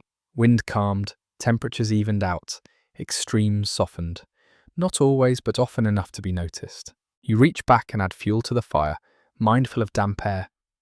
Flames respond sluggishly, requiring more coaxing. You shield them briefly with your body, then step back. Fire needs help now. Snow lands on your sleeve, melting into darkened fabric before freezing again. You brush it away. Wet patches become cold anchors if ignored. Cowboys learn to manage moisture relentlessly, even in small amounts. There is a moment of stillness where the night feels almost peaceful. Snow drifts steadily. Fire glows. Breath rises and falls. The range seems hushed, wrapped in white. You allow yourself a deeper rest for a few minutes, trusting the conditions. Awareness does not disappear. It hovers. You wake again briefly when snow brushes your face once more, then relax when you confirm it is still light. A quirky recollection from a winter camp mentions cowboys joking that snow was the sky's blanket, tucking the land in for the night. Humor surfaces even here, a way of reframing discomfort. You adjust your hat and pull fabric higher over your mouth, warming breath. Snow melts against wool and leather, releasing faint, earthy scents. The air smells cleaner now, sharper. Scholars continue to examine how weather perception influenced risk assessment on the range. Snow changed behavior immediately. Men moved closer to fire. They tightened camps. They watched animals more closely. You feel the cold deepen slightly as snow continues, but it is not hostile. It is steady, predictable. You prefer this to biting wind. The fire needs another small adjustment. You reach back, nudge coals together, add a piece of fuel chosen carefully. Flames respond with a soft glow rather than a flare. That is acceptable. Snow continues to fall quiet and persistent. You brush it away as needed, letting a light dusting remain where it helps block airflow. These decisions are subtle, guided by touch rather than thought. You settle again, muscles easing. The night has changed character, but not turned against you. You remain alert but calmer now. Snow on your face no longer startles you. It has become part of the texture of the night, another element to manage rather than fear. Cowboys survived these moments by distinguishing nuisance from threat. Light snow was a nuisance. Heavy wet snow was a threat. Tonight you recognize the difference. You breathe slowly, listening to the muffled world around you. Fire animals and falling snow weave together into a quiet rhythm. Within it, you find enough stability to rest again, knowing you will wake if conditions change. The night continues white and hushed, and you remain part of it rather than fighting it. You sense the problem before you see it. The warmth that had been resting against your side fades not suddenly, but with a quiet absence that pulls you back toward full awareness. The fire sounds different now, not the low murmur you have grown used to, but a thinner sound, uneven like breath that has grown shallow. You open your eyes and confirm what your body already knows. The fire is failing. This is not rare. A widely recognized reality of winter nights on the open range is that fires often weakened unexpectedly, even when tended carefully. Fuel collapsed, damp air smothered coals, wind shifted just enough to scatter heat. Fire was dependable only if constantly watched, and even then it could surprise you. You sit up slowly, joints protesting as stiffness sets in. Moving now costs more than it did earlier. Cold has worked its way deeper into muscles, making every motion deliberate. You do not rush. Rushing leads to mistakes, and mistakes at night compound quickly. The coals glow faintly, spread too far apart to support strong heat. Ash has settled over them, dulling their light. You recognize this stage immediately. Left alone, the fire will die quietly, leaving you with nothing but memory and cold. You reach for fuel, hands slower than before, fingers thick and reluctant. The cold has stolen some precision, but habit fills the gap. You know where everything is without looking. You add a small piece first, not too large, coaxing rather than forcing. Flames hesitate, then lick upward, weakly. A quirky recollection from a range diary mentions a cowboy describing this moment as negotiating with a stubborn animal, offering patience instead of pressure. The image fits. Fire responds poorly to aggression when conditions are wrong. You shield the flame with your body, leaning in just enough to block drifting snow and damp air. Smoke curls around your face, stinging eyes briefly. You blink slowly, refusing to turn away too soon. Smoke is temporary, cold is not. Scholars still debate how often fire failure led directly to injury or death on the range. Records are incomplete, and many incidents went unrecorded. What is clear is that fire loss changed behavior instantly. Camps tightened, people moved closer, sleep disappeared entirely until warmth returned. The flame strengthens slightly, then falters again.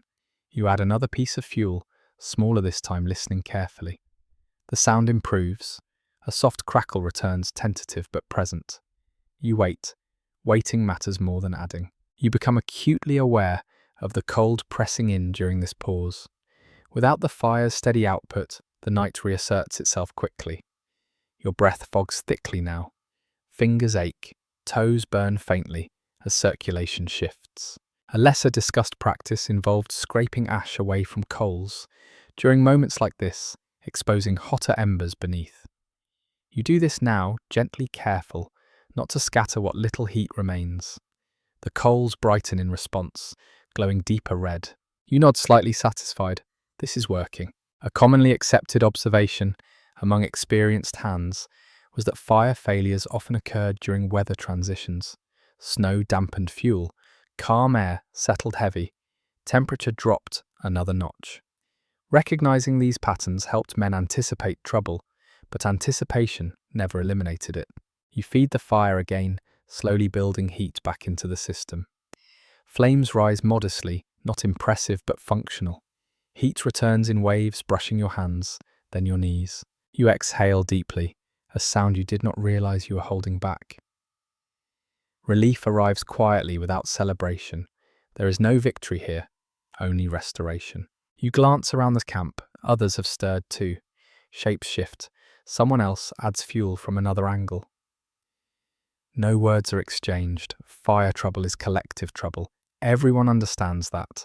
A curious tidbit from winter accounts mentions that some cowboys slept with spare fuel tucked beneath their bedrolls, keeping it drier and easier to reach during moments like this. It was uncomfortable, but it reduced fumbling in the cold. You consider that now filing it away as another lesson reinforced. The fire steadies gradually, coals glowing evenly again. Heat spreads outward, reclaiming space inch by inch. You step back slightly, allowing the flames to settle without interference. Scholars continue to examine how these small crises shaped long-term habits. Many cowboys became meticulous about fire preparation after experiencing a failure. Extra fuel gathered, ash cleared more frequently, bedrolls repositioned for quicker access. You feel your hands regain sensation slowly, tingling unpleasantly as warmth returns. You rub them together briefly, then stop conserving energy. Pain here means circulation is re-establishing itself. The cold does not retreat entirely. It never does. But the balance shifts again, favouring survival. You settle back into position, though. Sleep feels distant now. Adrenaline lingers, keeping awareness high. You remain alert, listening to the fire's renewed voice, watching for signs of weakness. A widely noted feature of cowboy narratives is how these moments stayed vivid in memory. Fires that failed were remembered more clearly than fires that burned all night. Fear sharpens recall. Lessons learned under stress tend to stick. You adjust your bedroll again, drawing closer to the fire now that heat has returned. You tuck fabric carefully, sealing edges disturbed during the scramble. Small details matter more after a scare. The snow continues lightly, hissing faintly, as flakes land near the fire and melt. Steam rises briefly, then vanishes. You monitor this interaction closely. Too much moisture threatens progress. Tonight, it remains manageable. You breathe slowly, forcing your body to calm. Panic wastes heat. Calm preserves it. This truth is learned deeply on nights like this. You glance once more at the fire, reassured by its steady glow. Then you scan the edges of the camp. Horses remain calm, no sudden movement. The world has not shifted dramatically, while your attention was elsewhere. A less emphasized reality is how confidence grew from resolving these moments successfully. Each recovered fire built trust in your ability to respond. Fear diminished slightly, respect remained. You allow yourself to rest again, though sleep stays shallow. That is acceptable. The fire has been restored, but vigilance remains. The night continues cold and indifferent. Fire holds fragile but alive. You have met one of the night's quiet challenges and answered it without drama. Cowboys survived the coldest nights, not because fires never failed, but because when they did, someone noticed in time. Tonight, that someone was you, guided by sensation habit and a refusal to ignore what the cold was quietly saying. You settle into stillness once more, listening to the fire's renewed murmur, knowing it will need you again before morning. You realize that not every night offers the luxury of a well-placed fire and open ground. Sometimes the range gives you nothing but what you can make quickly, using landscape that was never meant to shelter anyone. On nights like those, survival depends on improvisation rather than routine. You look around the land beyond the firelight and imagine what you would do if the wind strengthened or fuel ran out. The ground slopes gently nearby. A shallow rise breaks the flow of air just enough to matter. Rocks scatter there too, half buried their shapes, interrupting wind in small but useful ways. A widely recognized historical reality is that cowboys often slept wherever work left them, not where comfort waited. Drives did not pause for ideal campsites. Storms arrived faster than plans. In response, men learned to use terrain itself as shelter. A rise in the land, a cut bank, even the lee side of a low ridge could change conditions dramatically. You step away from the fire, briefly testing the air behind a cluster of rocks. The difference surprises you. Wind softens, sound changes, cold feels heavier but less biting. This is the kind of calculation cowboys made quickly, sometimes in darkness, sometimes with animals pressing close. A quirky detail from trail recollections describes men piling brush or even saddles into crude walls when nothing else was available. These barriers looked useless in daylight, but proved their worth at night. Wind slowed, snow drifted differently, heat lingered longer. You imagine dragging your bedroll into such a space if needed, positioning yourself so firelight still reached, but wind did not. These movements were never elegant. They were practical, driven by sensation rather than aesthetics. Scholars continue to debate how much of this improvisation was planned knowledge versus instinctive response under pressure. What is evident is that repeated exposure sharpened judgment. Men learned which features mattered and which were illusions. You notice how even shallow depressions can trap cold air, becoming colder than surrounding ground. Avoiding them required attention. Cold pools quietly unseen. Cowboy spoke of it settling like water, and the metaphor holds. You crouch behind the rocks again, feeling the ground beneath your palm. It is colder here, but calmer. The trade-off is clear. Wind steals heat faster than cold stillness. You file this information away, ready to act if conditions change. A lesser-known practice involved angling bedrolls against slopes so gravity helped seal blankets. The body's weight pressed fabric tighter against ground, reducing drafts. Small mechanical advantages mattered. You glance toward the fire and consider how far its warmth would carry into a sheltered spot. Fire does not project evenly. Obstacles block heat as easily as wind. Choosing position meant balancing protection with access to warmth. A broadly accepted observation from winter range accounts is that men sometimes abandon fires entirely during extreme wind, choosing instead to shelter tightly and preserve body heat. Fire that scattered embers and lost fuel was more dangerous than helpful. You feel the wind shift slightly, testing the camp again. It is not enough to force action yet, but you remain alert. Improvisation begins before crisis, not after. A curious anecdote mentions cowboys using wagons, or even livestock as windbreaks when caught unprepared. Animals clustered tightly, bodies forming walls of muscle and hide. Humans tucked in close, sharing space without ceremony. You listen again to the night. Sound behaves differently near ground features. Wind hum lowers, fire crackle changes. These cues guide you as reliably as sight. Scholars still debate whether these improvisational shelters significantly reduced injury rates or simply improved comfort. The distinction blurs on nights like this. Comfort preserves energy. Energy preserves life. You return to your place by the fire, reassured but not complacent. Knowing alternatives exist eases tension. You are not trapped in one solution. You adjust your bedroll slightly, aligning it so a nearby rock blocks the worst of the wind without cutting off heat. This small change alters everything. Cold feels less aggressive. Warmth stays longer. You settle back, letting muscles relax. Improvisation does not always mean moving far. Sometimes it means adjusting inches.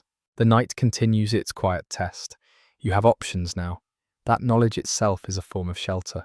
Cowboys survived cold nights, not because they always had ideal conditions, but because they learned to adapt quickly when conditions shifted. Rocks rises, animals' gear, all became tools when used with awareness. You breathe slowly, feeling the calmer air around you. Fire glows steadily. The wind loses some of its reach. Improvised shelter rarely looks impressive.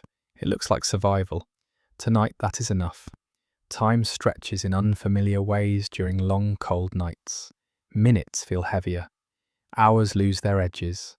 You become aware of how your mind responds when warmth is limited and movement is restrained. Thoughts slow not because you are sleepy, but because there is little to do but wait.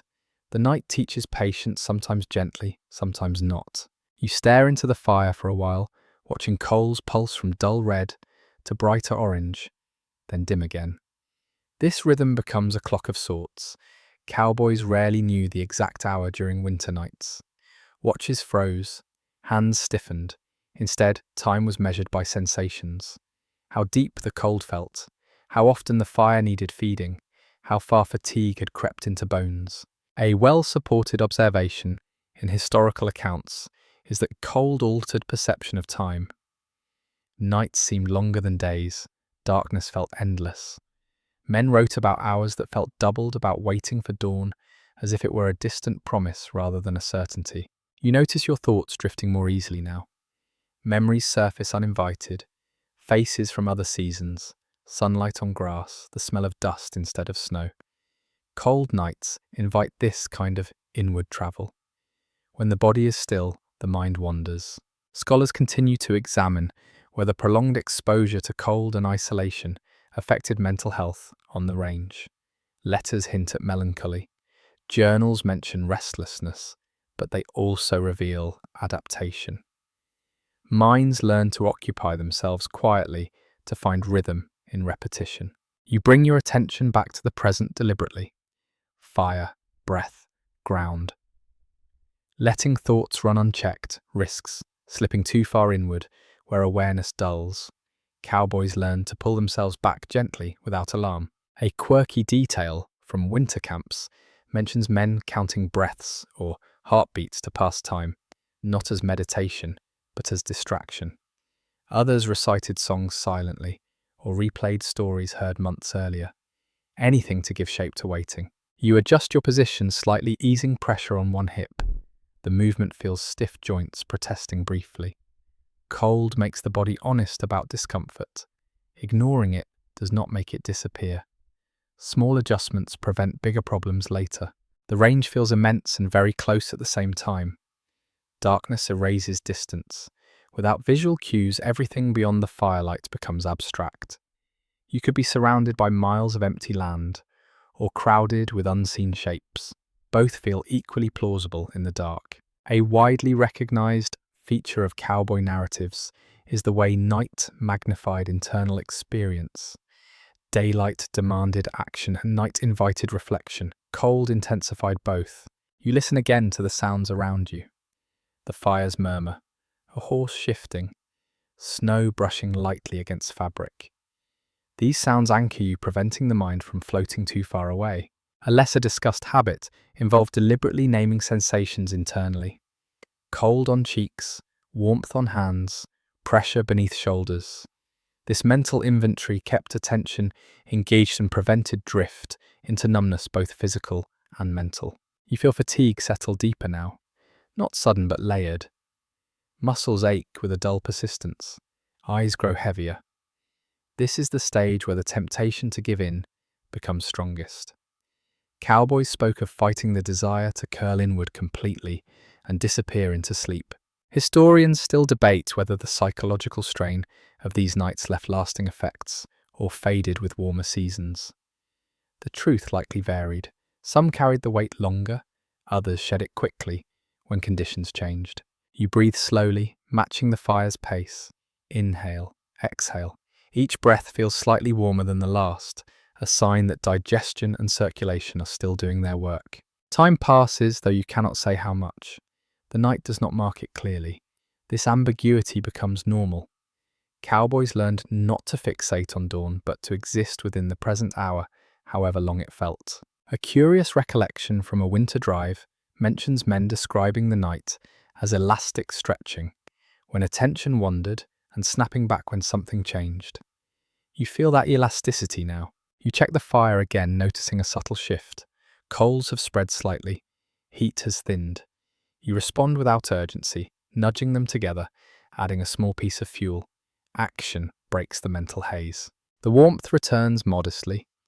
Satisfaction follows quiet and brief. You do not dwell on it. Dwelling invites expectation, and expectation leads to disappointment. You settle again, letting the mind slow without disengaging. This balance is delicate. Too much thought exhausts. Too little risks missing change. The night teaches you to exist in this middle space, neither fully alert nor fully asleep. Cowboys lived here, often their minds shaped by long hours of watchfulness and waiting. As the hours continue, you find a strange calm settling in. Not comfort, not joy, acceptance. The cold remains, the night remains, you remain too. This psychological endurance, rarely mentioned in romantic tales, was as important as any physical skill. Fire building and clothing mattered, but so did learning how to wait without unraveling. You listen, breathe, and wait. Time moves even when it feels suspended. The range holds its silence, and you hold yourself within it, steady enough to last until morning begins its slow approach. Your hands become your primary instruments, now not just for work, but for awareness. You notice how often you check them, without thinking, flexing fingers, pressing fingertips together, gauging sensation. Breath and hands tell you more about your condition than any other signal.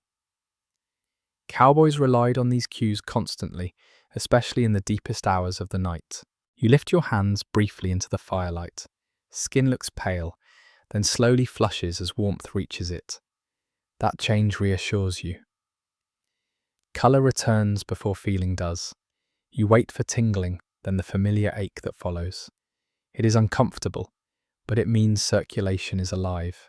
A well-documented fact from frontier medical observations is that cowboys often used their breath as a diagnostic tool.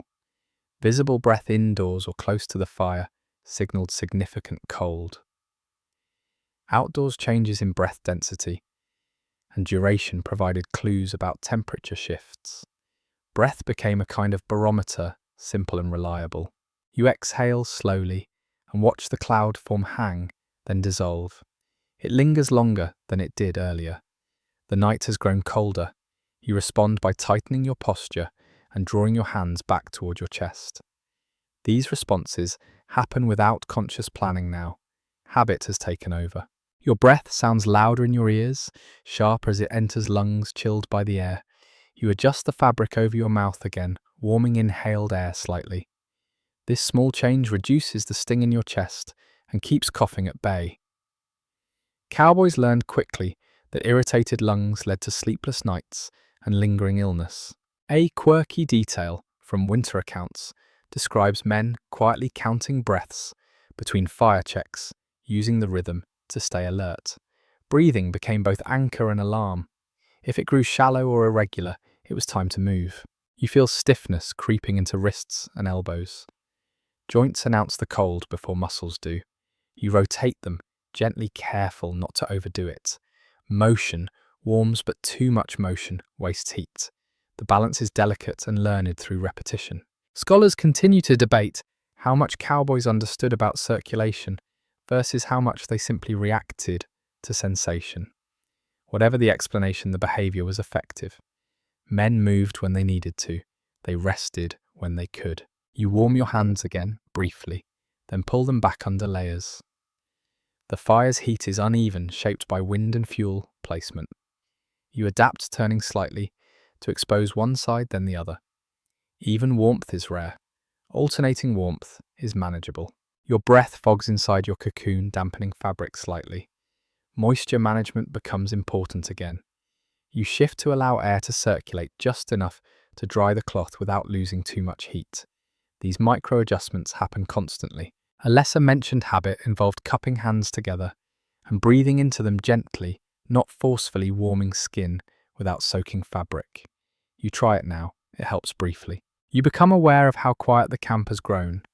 Movements are slower. Sounds are softer. Everyone is conserving energy. The deepest hours of the night are here. A broadly recognized observation from winter range narratives is that dawn felt impossibly far during these hours. Fatigue peaked. Cold reached its deepest hold. Many injuries occurred just before morning when vigilance slipped. You straighten slightly, re-engaging attention. Awareness sharpens. You scan the fire. Coals glow steadily. Fuel holds. No immediate action needed. You relax just enough to conserve energy. You flex your fingers again, satisfied with responsiveness. Toes receive a brief check, a subtle wiggle inside boots. Sensation is dulled but present. That is acceptable. A curious anecdote mentions cowboys pressing hands, briefly, against warm animals during extreme cold, sharing heat directly. You consider the horses nearby, steam rising faintly from their backs. The option exists, if needed. You breathe slowly, counting again, anchoring attention. Inhale, exhale. Fire crackles softly. Snow brushes fabric lightly. The night continues. Hands and breath continue their quiet dialogue with the cold. You listen, respond, and wait. This constant checking, this intimate awareness of body and air, carries you through the most vulnerable stretch of the night. Danger, on nights like this, rarely arrives with noise or drama. It slips in quietly, disguised as normal discomfort or fatigue. You know this now, even if you never named it before. The most serious problems often begin as small inconveniences, a misstep, a moment of inattention, a body that does not respond quite the way it should. You shift your weight and feel the ground betray you slightly. A patch of frost slicker than expected. You catch yourself before fully slipping, heart lifting, briefly then settling. That was close enough. Cowboys learn to treat these moments as warnings rather than accidents. One fall in the dark could twist an ankle, crack a rib, or scatter embers where they did not belong. A widely accepted reality of open-range life is that many winter injuries happened without witnesses. Men fell while tending fires. They stumbled over gear, half buried in snow. They burned hands reaching for fuel too quickly. These incidents rarely made headlines or legends, but they shaped daily caution. You pause, steadying yourself, then move more deliberately. Every step now is measured.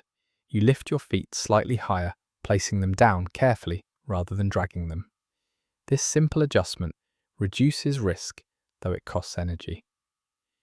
Cowboys wade these trade-offs constantly. The fire pops softly, sending a single spark outward. It lands harmlessly on snow, hissing faintly as it melts. You watch where it falls, imagining a different outcome if conditions were drier. Fire accidents were among the most feared night dangers, not because they were common, but because they escalated quickly. A quirky recollection from a winter camp mentions a cowboy who kept his bedroll slightly farther from the fire than others, earning jokes until a sudden wind shift sent embers flying. His caution spared him burned blankets that night. Quiet prudence often looked foolish until it proved itself. You look around the camp again, mentally mapping obstacles. Saddles, ropes, packs. In daylight these are obvious. At night, under firelight, they become shadows. Cowboys learn to keep camps tidy, not for appearance, but for safety. A misplaced rope could catch a boot. A loose strap could trip a tired body. Scholars still debate how much camp organization was enforced by trail bosses versus emerging organically from shared risk. Evidence suggests both. Where danger was obvious, habits formed quickly. Clean camps survived longer nights. You hear a faint cough nearby, brief and quickly suppressed. You register it, noting its tone.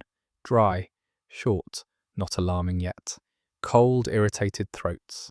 Everyone coughed occasionally. The danger came when coughing deepened or lingered. You listen for follow-up sounds. None come. You relax slightly, but remain aware.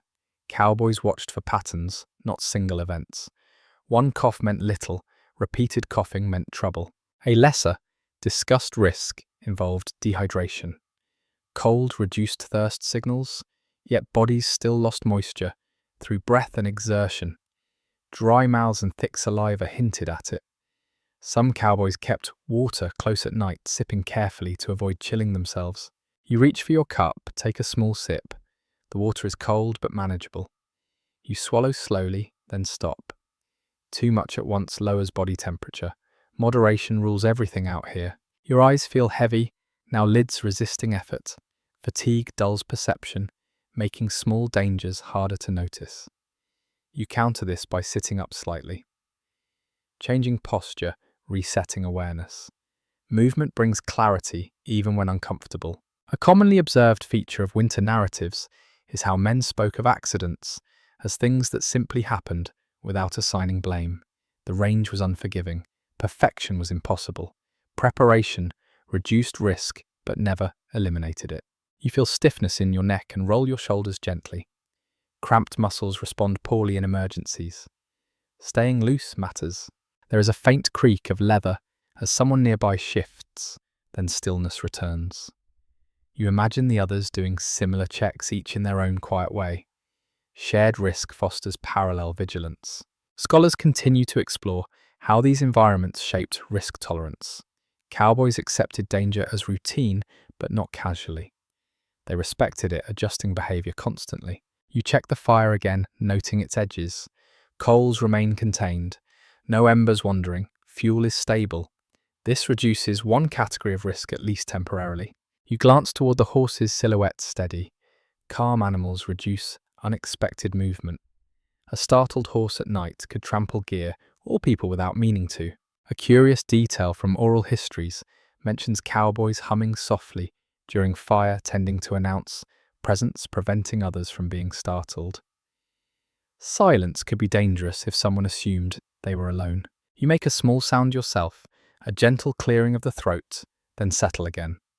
It is enough to signal awareness without wasting breath. Your mind catalogues these risks without anxiety. This is not fear, it is attention. Cowboys did not survive by being fearless. They survived by noticing what could go wrong and adjusting before it did. The night remains cold and quiet. No immediate threats announce themselves.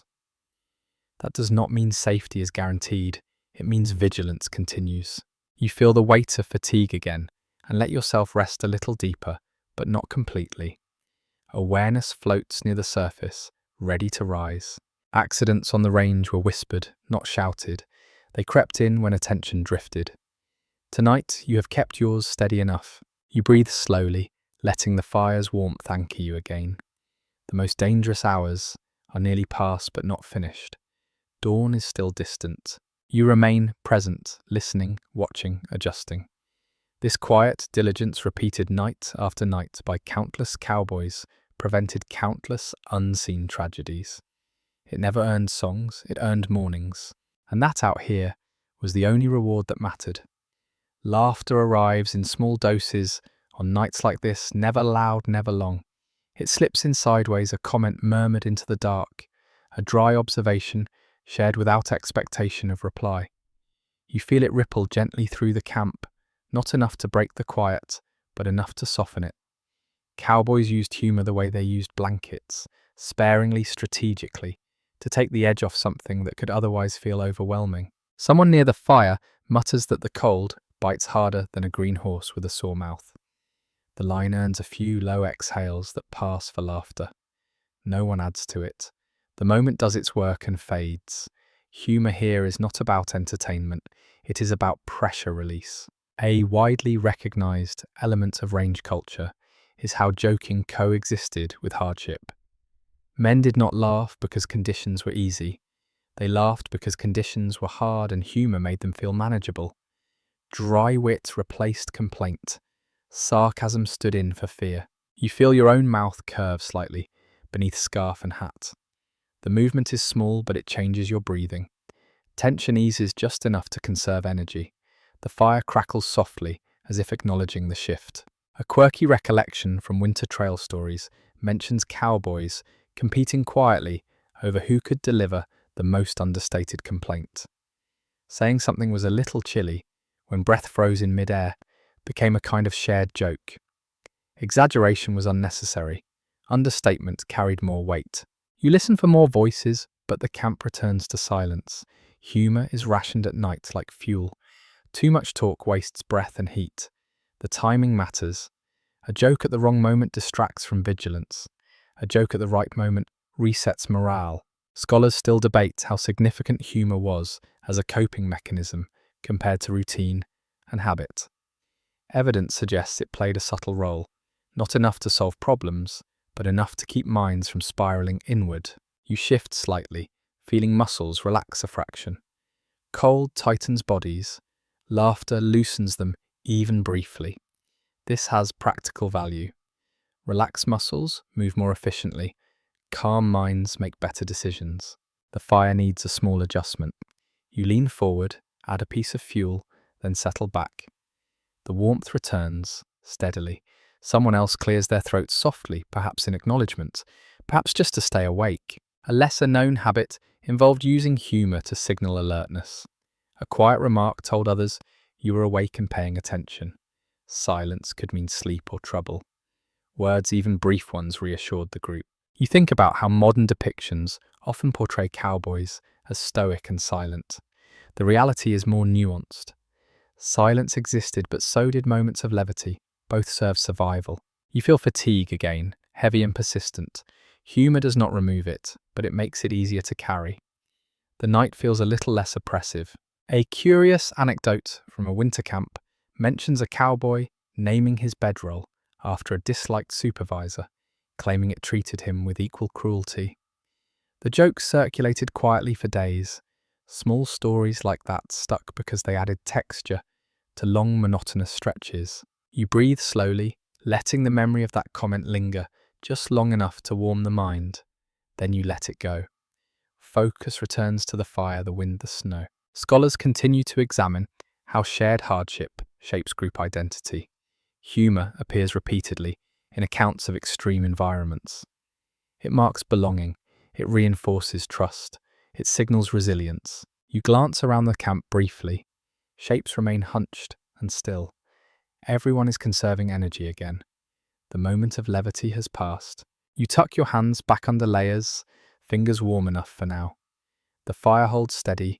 Snow continues lightly, almost politely. The night stretches on, but it feels less heavy than before. Humour has done its quiet work, like adding a thin layer of insulation to the mind.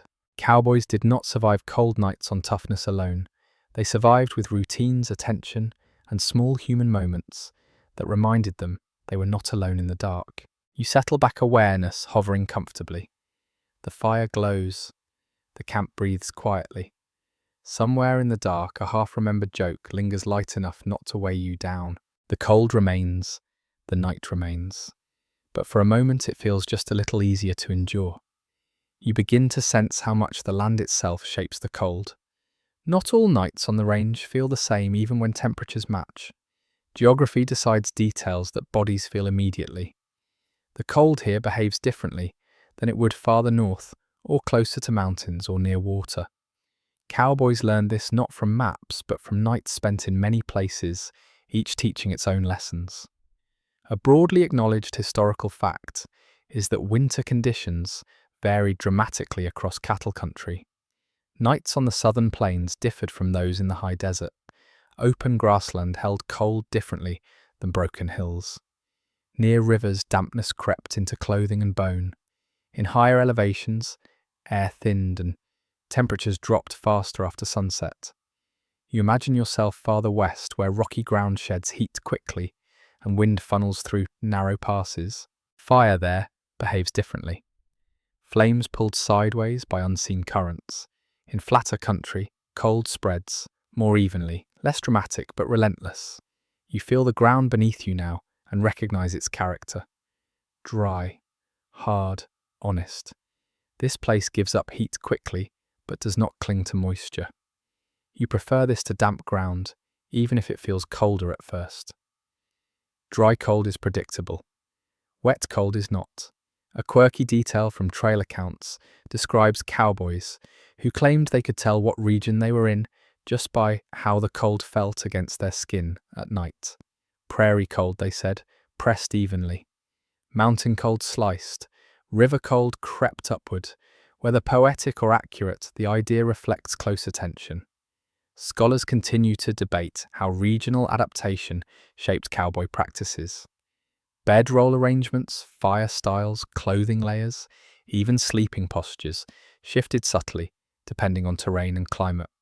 What worked in one place failed in another. You listen to the wind again, noting how it slides across open ground without obstruction. In broken terrain, wind tumbles and eddies unpredictable. Here it flows smoothly, making it easier to plan. That smoothness does not make it gentle. It makes it consistent. You think about cowboys who worked drives that crossed multiple regions in a single season. Each transition demanded adjustment. Habits formed in one place had to be unlearned quickly in another. Those who adapted survived with fewer injuries. A lesser-mentioned practice involved changing fire layout depending on terrain. In open plains, long, low fires worked best. In sheltered gullies, smaller concentrated fires sufficed. Fire building was never one size fits all. You feel how your clothing responds here. Wool insulates well in dry cold. Leather stiffens, but remains useful. In wetter regions, these same materials become liabilities without constant drying. Cowboys learned to modify behavior rather than materials when supplies were limited. A curious recollection from a winter drive mentions men arguing briefly over campsite choice based on regional experience. One preferred low ground for wind protection. Another avoided it for cold pooling. Both were right, depending on location. The land decided the winner. Scholars still examine how these regional differences influence long-term settlement patterns. Certain areas saw more winter camps. Others were avoided when possible. Cold shaped routes as much as water and grass did. You adjust your position slightly, feeling how even a small change in elevation alters airflow. Inches matter. Cowboys discovered this repeatedly, often by accident. The fire continues to burn steadily, shaped by local conditions. Smoke rises more cleanly here than it would in a hollow. That tells you something about air pressure and moisture. You think briefly about how modern climate control erases these distinctions. Heat feels the same indoors, whether you're on a plain or in a valley. Out here, cold carries the signature of place. A lesser-known habit involved storing mental maps of good winter camps, passed between cowboys like secrets. These spots were remembered, not for beauty but for survivability. Returning to them felt like visiting old allies. You feel fatigue settle again, but you remain comfortable enough to endure. The cold here is harsh but familiar. Familiarity reduces fear. You breathe slowly, letting the night continue its work. The land around you holds its shape, and you hold your place within it. Cowboys survived cold nights not by mastering a single environment, but by learning to read many. Each region taught a variation on the same lesson. Pay attention, adjust quickly, respect differences. As the night moves on, you feel grounded by this understanding. You are not fighting the cold blindly. You are responding to this place, this moment. The fire glows. The range stretches quietly beyond it. Geography presses its subtle influence into every sensation, and you remain here aware of how much where you are matters just as much as what you do.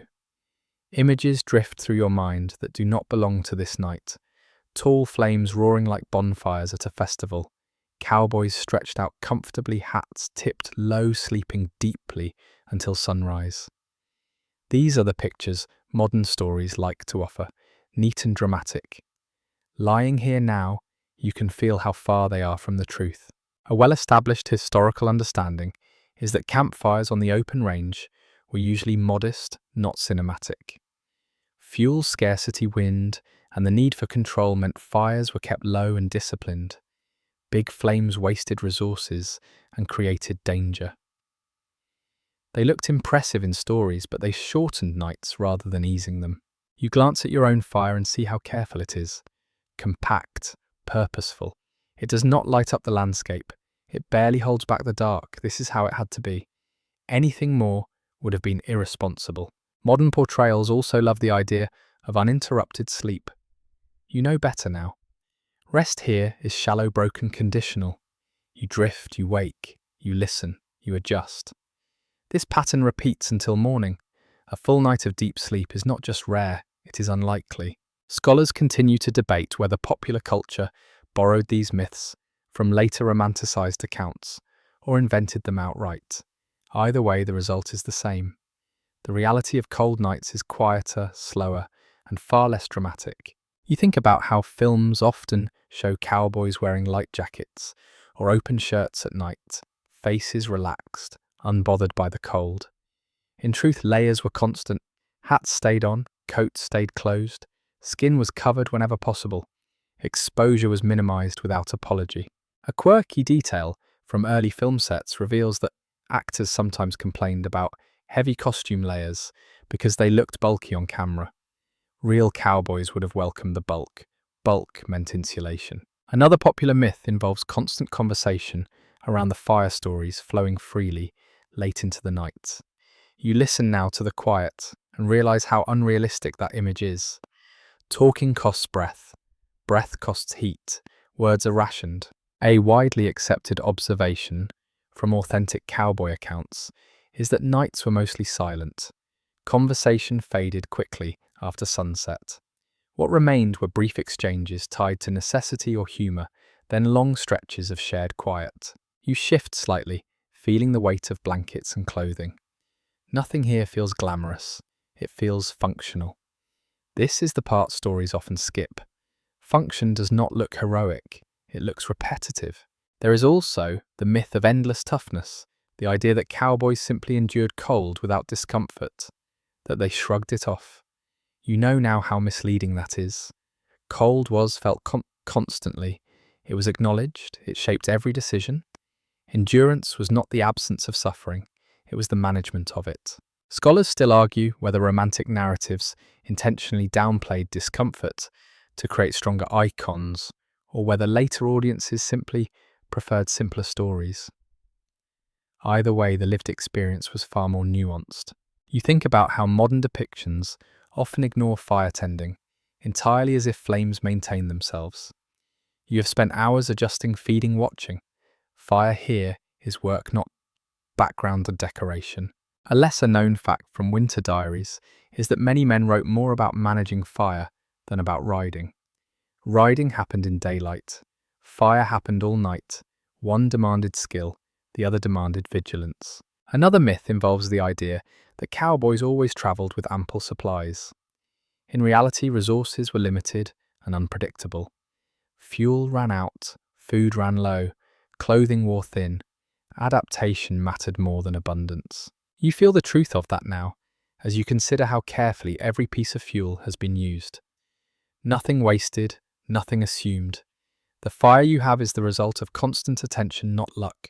Popular stories also tend to show the cold as a brief obstacle, a single dramatic night. The reality is accumulation. Cold nights stack one on top of another. Fatigue builds. Small discomforts compound. Survival is about lasting through many nights, not conquering one. Scholars continue to examine how these cumulative effects shaped behaviour and culture. Patience, restraint, quiet cooperation. These traits do not translate easily into dramatic scenes, but they matter deeply. You notice how the firelight reveals wear on everything around you. Clothing patched, gear scarred, bedrolls flattened. These are not signs of neglect. They are signs of constant use under strain. A quirky anecdote from a trail memoir mentions a cowboy laughing at a dime novel depiction of a winter camp, pointing out that the characters' fires would have burned out in an hour. The laughter carried no bitterness, just recognition of fiction. You settle deeper into your bedroll, aware that nothing about this moment would make a compelling action scene. And yet this is where survival happens, in stillness, in repetition, in attention to detail. The cold presses, the fire holds, the night remains long. These realities do not fit neatly into myth, but they define the experience far more honestly. You feel a small satisfaction in knowing the difference now. Knowing that what keeps you here is not bravado or luck, but a series of quiet choices repeated over hours. Modern myths often simplify because simplicity sells. Reality resists that. Reality asks you to notice how much effort goes into staying warm, how little margin exists, how easily things could slip. You breathe slowly, feeling the fire's warmth settle where it can. You are not a figure in a story now. You are a body managing conditions. Cowboys survived the coldest nights, not by living up to legends, but by doing unremarkable things correctly for a very long time. That truth may not look dramatic, but it is the reason morning arrives. The fire crackles softly. The myths fade. What remains is the night itself, honest and demanding, and your steady presence within it. You begin to recognize that some of what you are doing tonight did not originate with cowboys at all. Certain habits feel older, quieter, as if borrowed from people who lived on this land long before cattle drives traced their lines across it. You do not name this realization aloud, but it settles in as you notice how effective these methods are, how naturally they fit the environment. A well-established historical fact is that many survival techniques used by cowboys were adapted directly or indirectly from indigenous knowledge of the plains. Fire placement, wind reading, the use of animal behavior as warning, even the acceptance of light snow as insulation rather than threat, all echo practices that existed long before ranching culture arrived. You feel this connection most clearly in how little is wasted. Fuel is used carefully, movement is restrained, shelter is shaped rather than built. These are not the instincts of abundance, they are the instincts of people who learned to survive where resources could not be assumed. You watch how snow gathers along the windward side of your bedroll and let it remain there, just thick enough to blunt airflow. This is not something you invented tonight. It is something learned, passed along without ceremony, refined through generations of cold nights. A quirky recollection from frontier writings mentions a cowboy admitting that he learned more about winter survival from watching native camps at a distance than from any trail boss. He did not frame it as borrowing, he framed it as paying attention. Scholars still debate how openly this knowledge transfer occurred. Some argue it was direct through cooperation and observation. Others suggest it was indirect, absorbed quietly without acknowledgement. Records are incomplete. Pride and prejudice often erase these exchanges from formal accounts.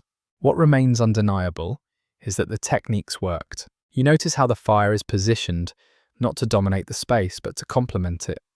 Low, efficient, protected. This mirrors older fire traditions designed to conserve fuel and minimize risk.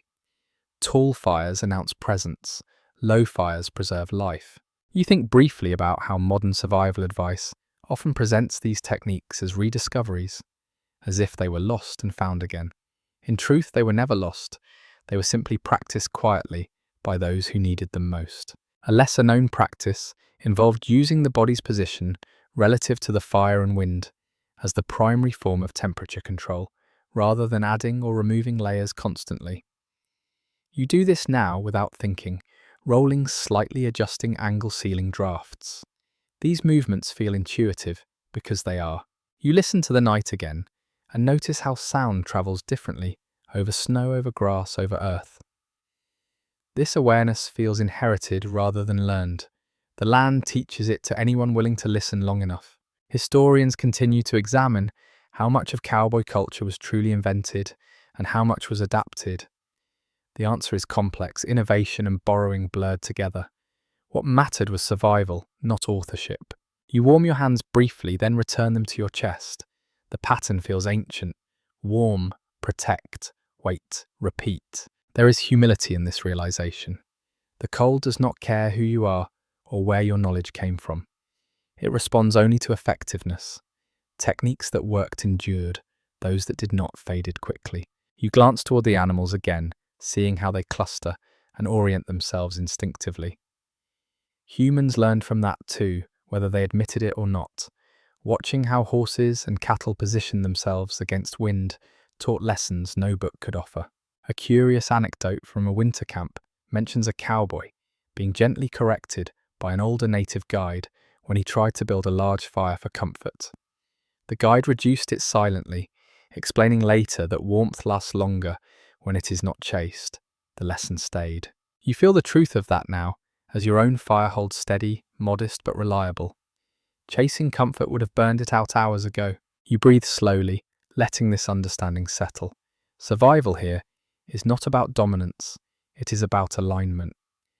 With weather, with land, with limits. Scholars still debate how recognition of this borrowed knowledge evolved over time. Some later accounts acknowledged it openly, others erased it entirely. The cold does not participate in those debates. You adjust your bedroll slightly again, responding to a faint shift in wind. The response feels practiced, smooth. No hesitation, no panic. The night continues its slow passage indifferent to stories of origin. Fire, snow breath, and earth continue their quiet exchange. You remain here benefiting from lessons learned long before you arrived, passed along through habit rather than instruction. This continuity, rarely acknowledged in dramatic narratives, is part of why survival remains possible at all. Cowboys endured cold nights, not because they invented everything from scratch, but because they paid attention to what already worked. Tonight you do the same, listening carefully, adapting respectfully, and letting proven knowledge carry you through. The fire glows low and steady, the land rests beneath snow, and you, shaped by borrowed wisdom and present awareness, remain warm enough to last until morning. Morning is not something that arrives all at once.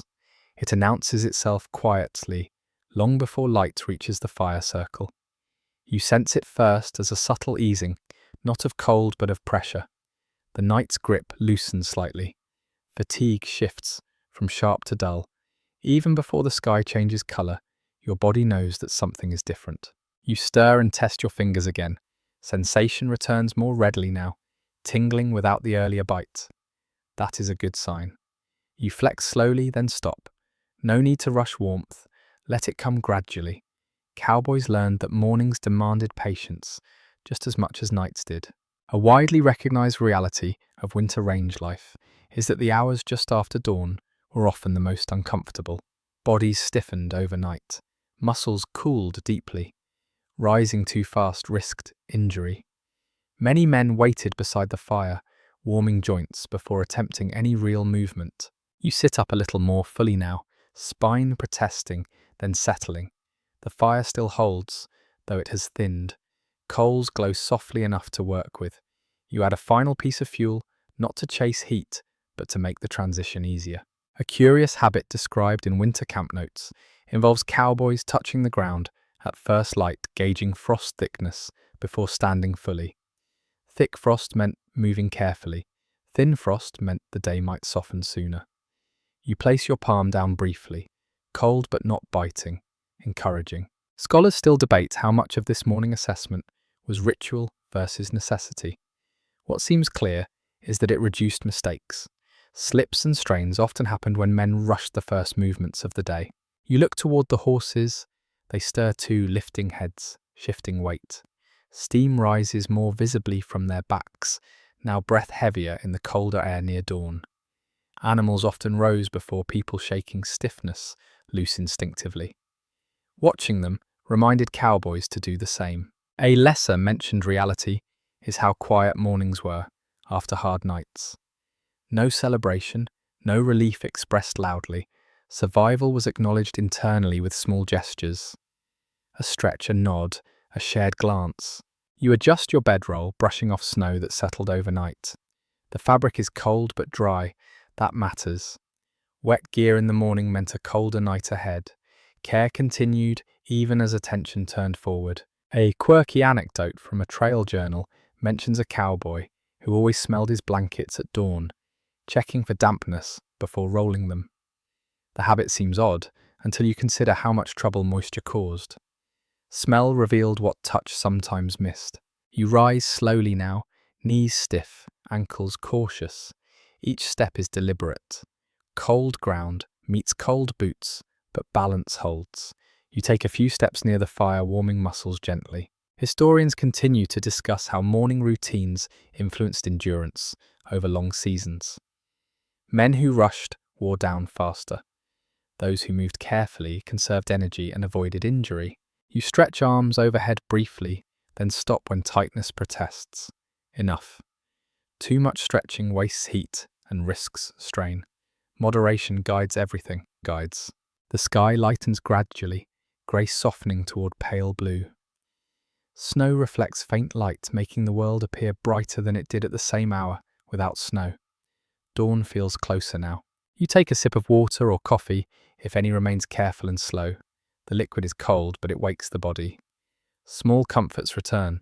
The fire crackles faintly, its last work nearly done. Soon it will be dismantled, scattered, erased. No trace will remain if done properly. Cowboys left camps lightly, respecting the land and reducing risk of later fires. You feel a quiet satisfaction, not pride but steadiness. The night tested you. You answered without drama. That is enough. As the light grows, the cold begins to change character. It still exists, but it no longer dominates. The promise of movement and sun shifts focus forward. Morning arrives not as rescue, but as continuation. Another day waits.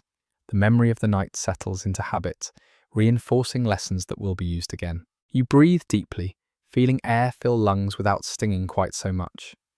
The worst has passed, not ended, passed. Cowboys measured success in moments like this. Standing, moving, ready to work again. The night has released you just enough. You gather yourself slowly, preparing to roll up the bedroll and step into the day, carrying the quiet knowledge that you have endured another cold night on the open range. You notice how routine begins to take over as soon as morning tasks start. Movements that felt deliberate and cautious an hour ago now flow with less thought. Muscle memory steps in where fatigue still lingers. This is how repeated cold nights reshape behavior, not dramatically, but steadily turning survival strategies into habits that run beneath awareness. You roll your bedroll, carefully shaking off snow and frost before folding. The sequence feels automatic. Canvas first, blankets layered inward, edges tucked tight. This order matters. A loosely rolled bed invites moisture and cold into the next night.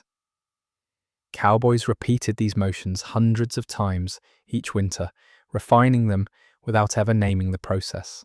A widely acknowledged historical reality is that experienced cowboys developed winter routines that changed little from camp to camp. Consistency reduced mistakes. When fingers were numb and minds tired, familiar patterns prevented oversight. You did not need to think about every step. Your body knew what came next. You glance at the fire pit and scatter remaining coals with a stick spreading ash until no glow remains. Fire discipline extended into morning, leaving embers risked grass fires later, even in cold weather. Responsibility did not end with warmth. A curious detail from winter camp recollections describes cowboys memorizing the exact placement of gear around the fire at night so it could be collected quickly in the morning. Nothing was random, order made cold manageable. You lift your saddle, feeling its weight settle across your shoulders. Leather creaks softly, stiff from frost. You do not rush to throw it on the horse. Saddles warmed slightly by body heat were easier to handle and less likely to crack or warp. Scholars still debate how much these routines contributed to long-term physical resilience. Did repetition build endurance, or did it simply mask wear? Accounts suggest both. Bodies adapted, but they also accumulated strain. You stretch again, briefly testing joints. Stiffness lingers, but it no longer surprises you. You have learned how long to wait, when to push, when to pause. This calibration develops only through experience. Horses move more now, shaking off cold, stamping hooves. Their energy increases as light grows. You read their behavior easily, understanding when to approach and when to wait. Winter nights taught patience, not just with yourself, but with animals. A lesser-known habit involved adjusting daytime riding posture after cold nights, compensating for stiffness to prevent strain. Cowboys learn to ride differently in winter mornings, easing bodies into motion. You think about how quickly fear fades when routine takes over. The cold night that felt so present hours ago now recedes into memory, already filed away as another endured challenge. This is how resilience forms, not through forgetting hardship, but through integrating it. A quirky anecdote from a range diary mentions a cowboy claiming he slept better after the 10th cold night than the first, not because conditions improved, but because his body stopped resisting what it could not change. Acceptance conserved energy. Scholars continue to explore how repeated exposure to stress reshaped decision-making. Familiar hardship became less alarming. Attention sharpened, panic dulled. The range trained people quietly. You finish packing and stand for a moment looking back at the place where you slept. Already it feels less significant. The land reclaims it quickly. Tracks soften. Snow fills impressions. Camps leave little behind. This transience shaped habits too. Cowboys learned not to grow attached to places, only to practices. The skills moved with you. The land remained itself. You feel the cold again as the fire's last warmth disappears, but it no longer dominates. Movement will generate heat soon. Work waits. The night's lessons carry forward. Cowboys survived winter, not by enduring one night, but by letting each night reshape how the next was faced. Habit replaced fear. Routine replaced hesitation. You step into the day with these patterns guiding you, barely noticed now, but essential. The cold taught them. Repetition reinforced them. You begin to understand that the cold was never simply an enemy to defeat. It was a teacher, persistent and unsentimental, shaping behavior through consequence rather than instruction. Nights like the one you just endured left impressions that lasted longer than memory.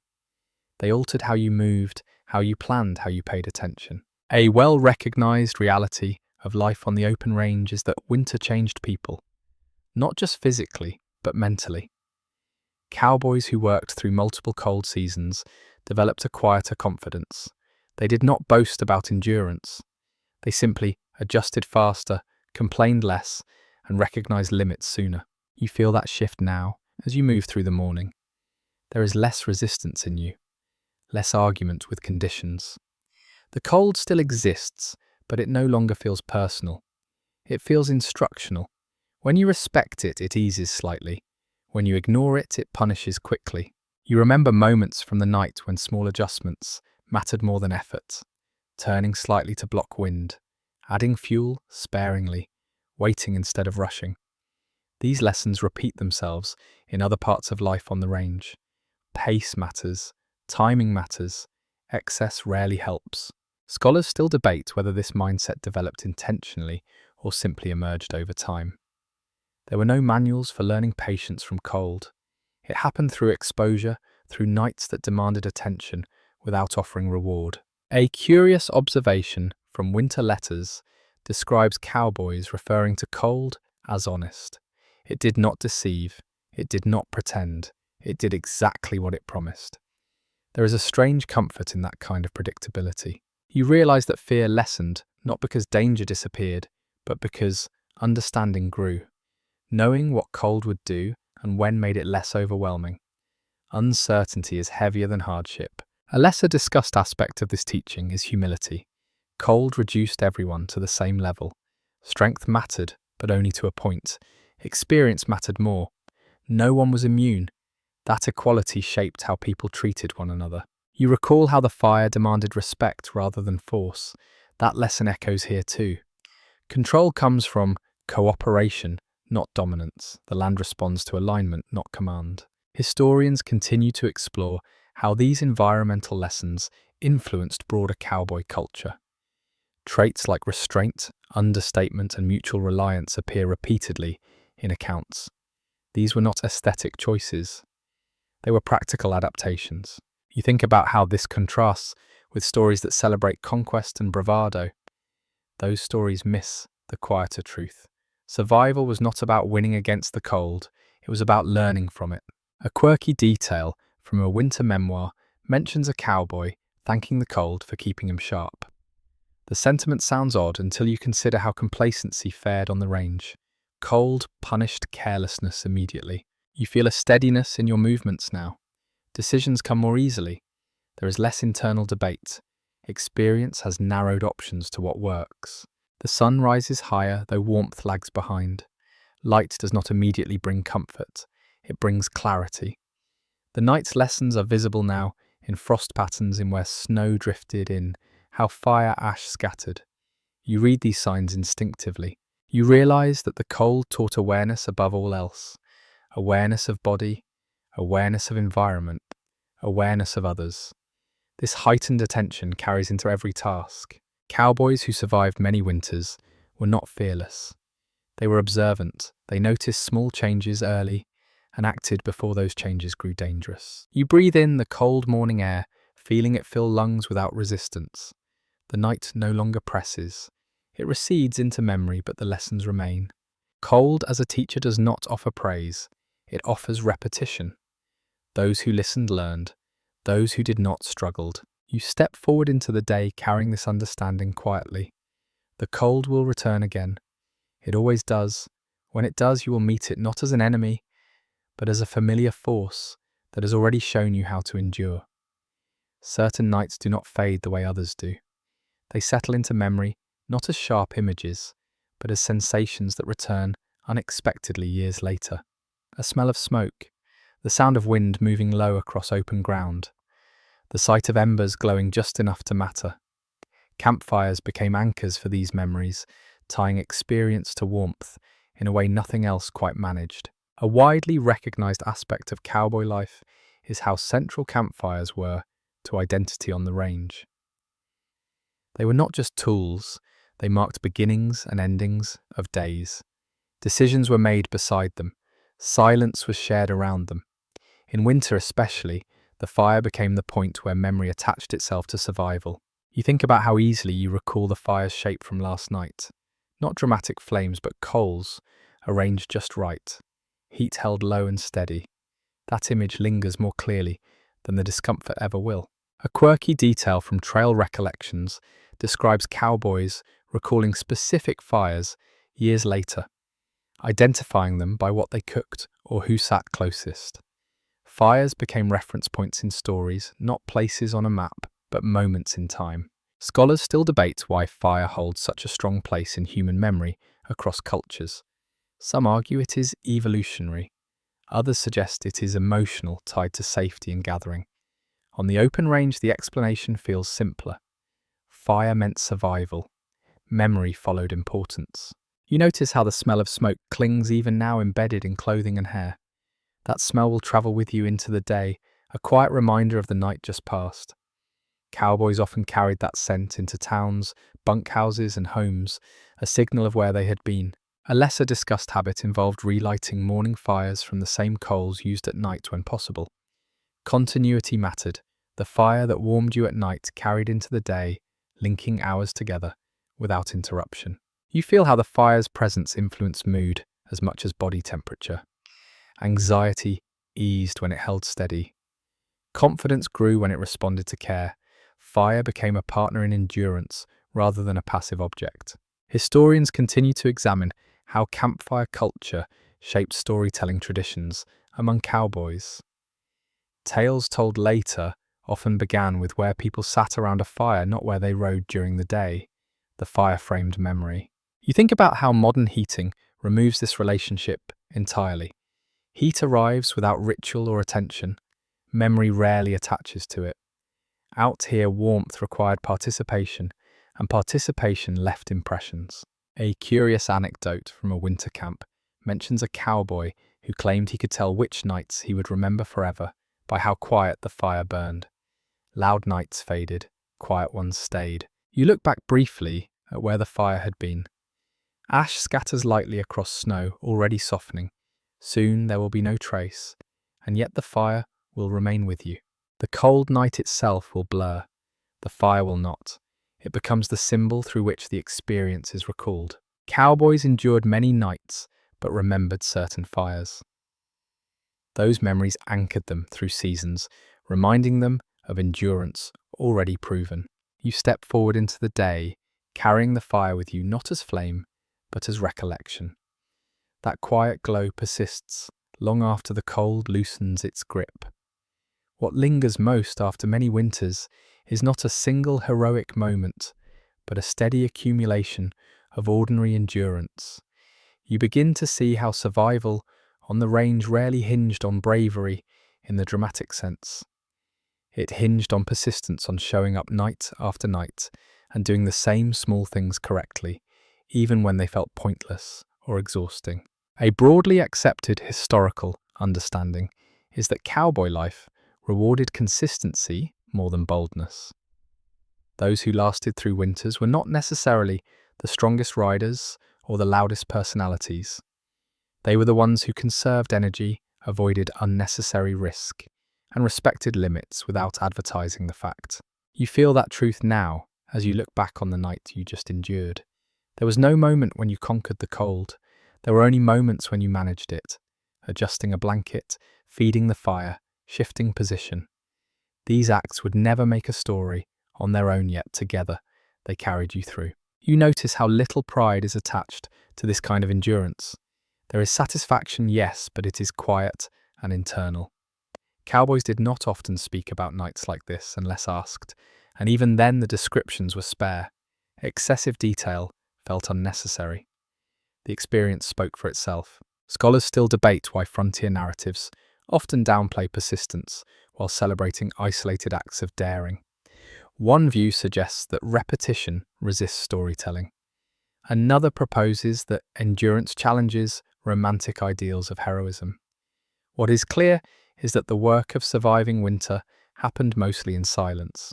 You recall how attention mattered more than effort, paying attention to wind, to fire sound, to sensation in fingers. These observations guided action more reliably than strength ever could. Endurance here was cognitive as much as physical.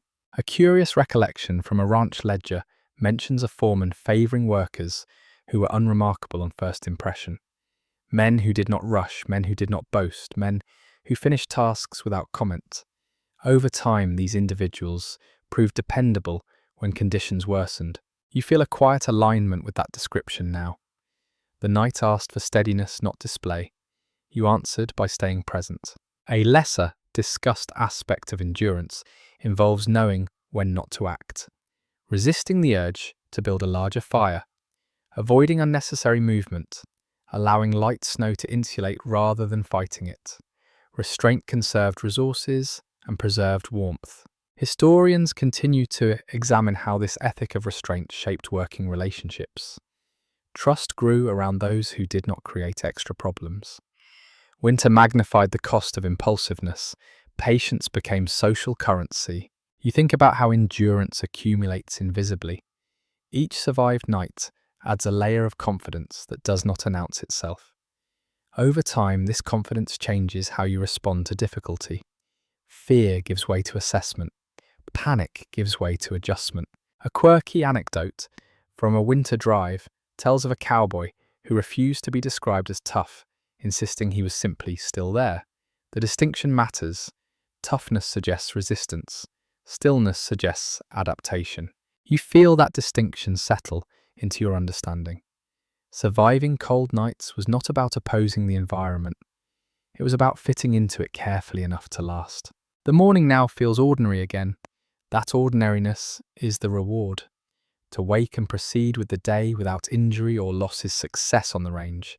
Anything beyond that is extra. Scholars still debate how this kind of endurance influenced identity beyond the frontier.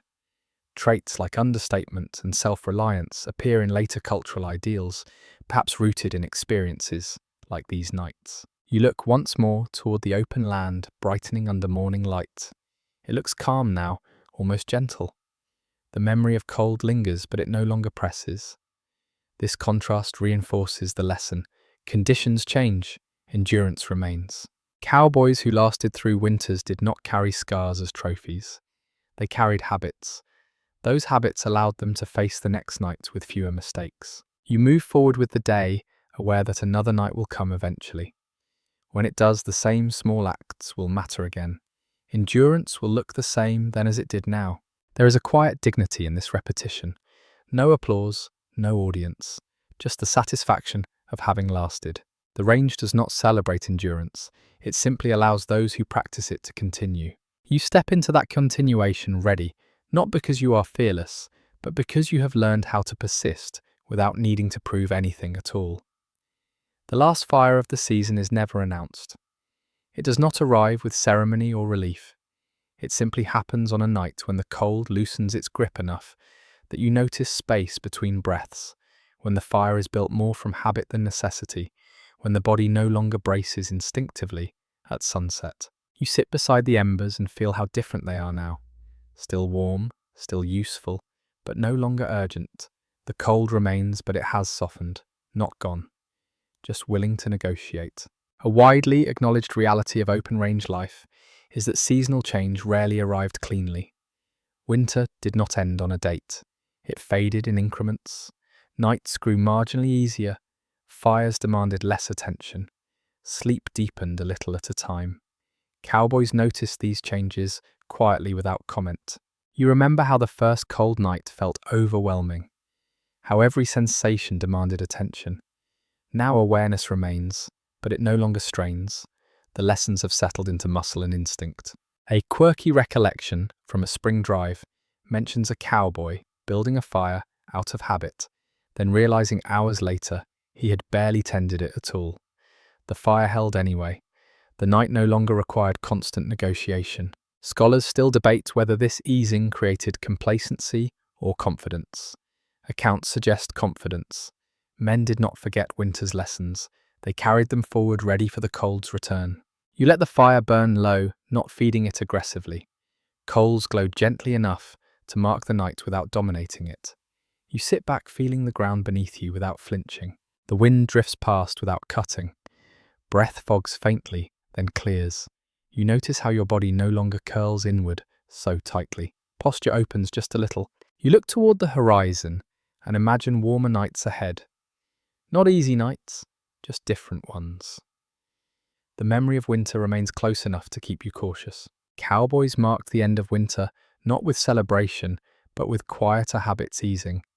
Fires became optional, blankets thinned, movement returned to evenings. You sit with the embers until they dim, content to let the night pass without constant adjustment. The cold taught you what it needed to, now it steps back.